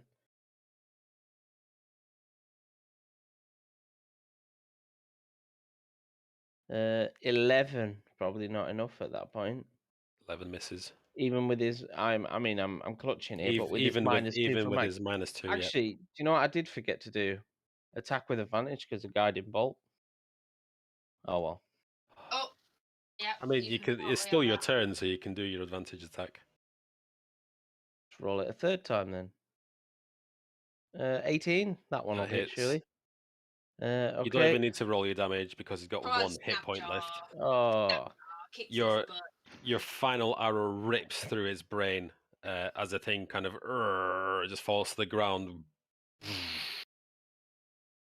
with poor Quinn still locked in his jaws. That's alright, we're gonna rescue her. I'm going to cast Cure Wounds on Quinn. Yay! Okay, Quinn kind of takes a deep breath as she comes out of unconsciousness and is racked by horrific pain as these teeth from this literal huge frog are gouged into her. Cakes. I just take a deep breath and go, summer teacher. Don't want to see her again. She told me off. And just sort of unhooks like the jaw and gets out and just sort of like, when somebody's had too much to drink and they're like keeled over and they're like, time to take a deep breath. Like that's what it looks like. She also said, no orgies at Kirsty Bell. No orgies at Kirsty Bell. I mean, no orgies at Kirsty Bell.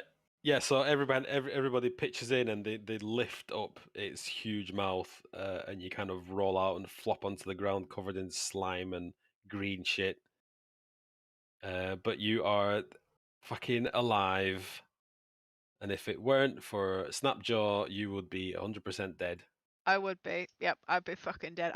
That's why I prepared my Jizzard Wizard. I'd noticed that you've both rolled one called Jizzard, the other one called Jezzard or something. And I'm just going to call you Jedward. Jazzar. Jezzard.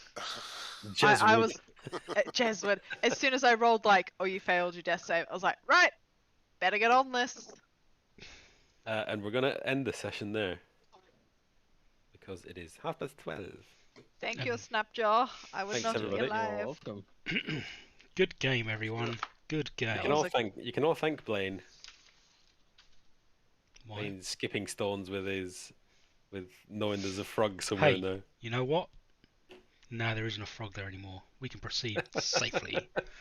Did you know the frog hemoth was in there? Mike, No. Have you? I'm gonna say yeah. No, just fuck it. Throw there. Here's a rock. Thing to do, Eat it. right? We're badasses. We made it. You've got are one we level level of 7? exhaustion. No. Ah. I'll tell you now, I thought you were going to make it to the tomb. You're going to be level 7 when you get to the tomb. Are we not on the tomb? Hang on, Pete, that sounds like a we've subtle got- dig, mate. We've got about 4 sessions to go before You we would get be there, level Peter. 7, but you are far too slow, you pricks. If you weren't Do you drinking... not get to the checkpoint? Oh, I've got to write that. No level 4 spell slots for you lot. That's got in that. Is it?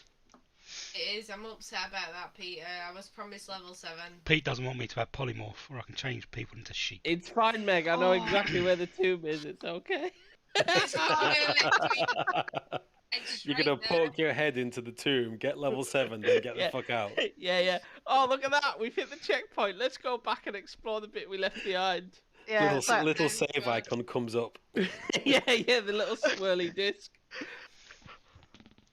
I'm up for that. I'll be honest, guys, I thought I was dead. I was like, alright, this is I gonna thought happen. you were dead. Pete was hoping you were dead.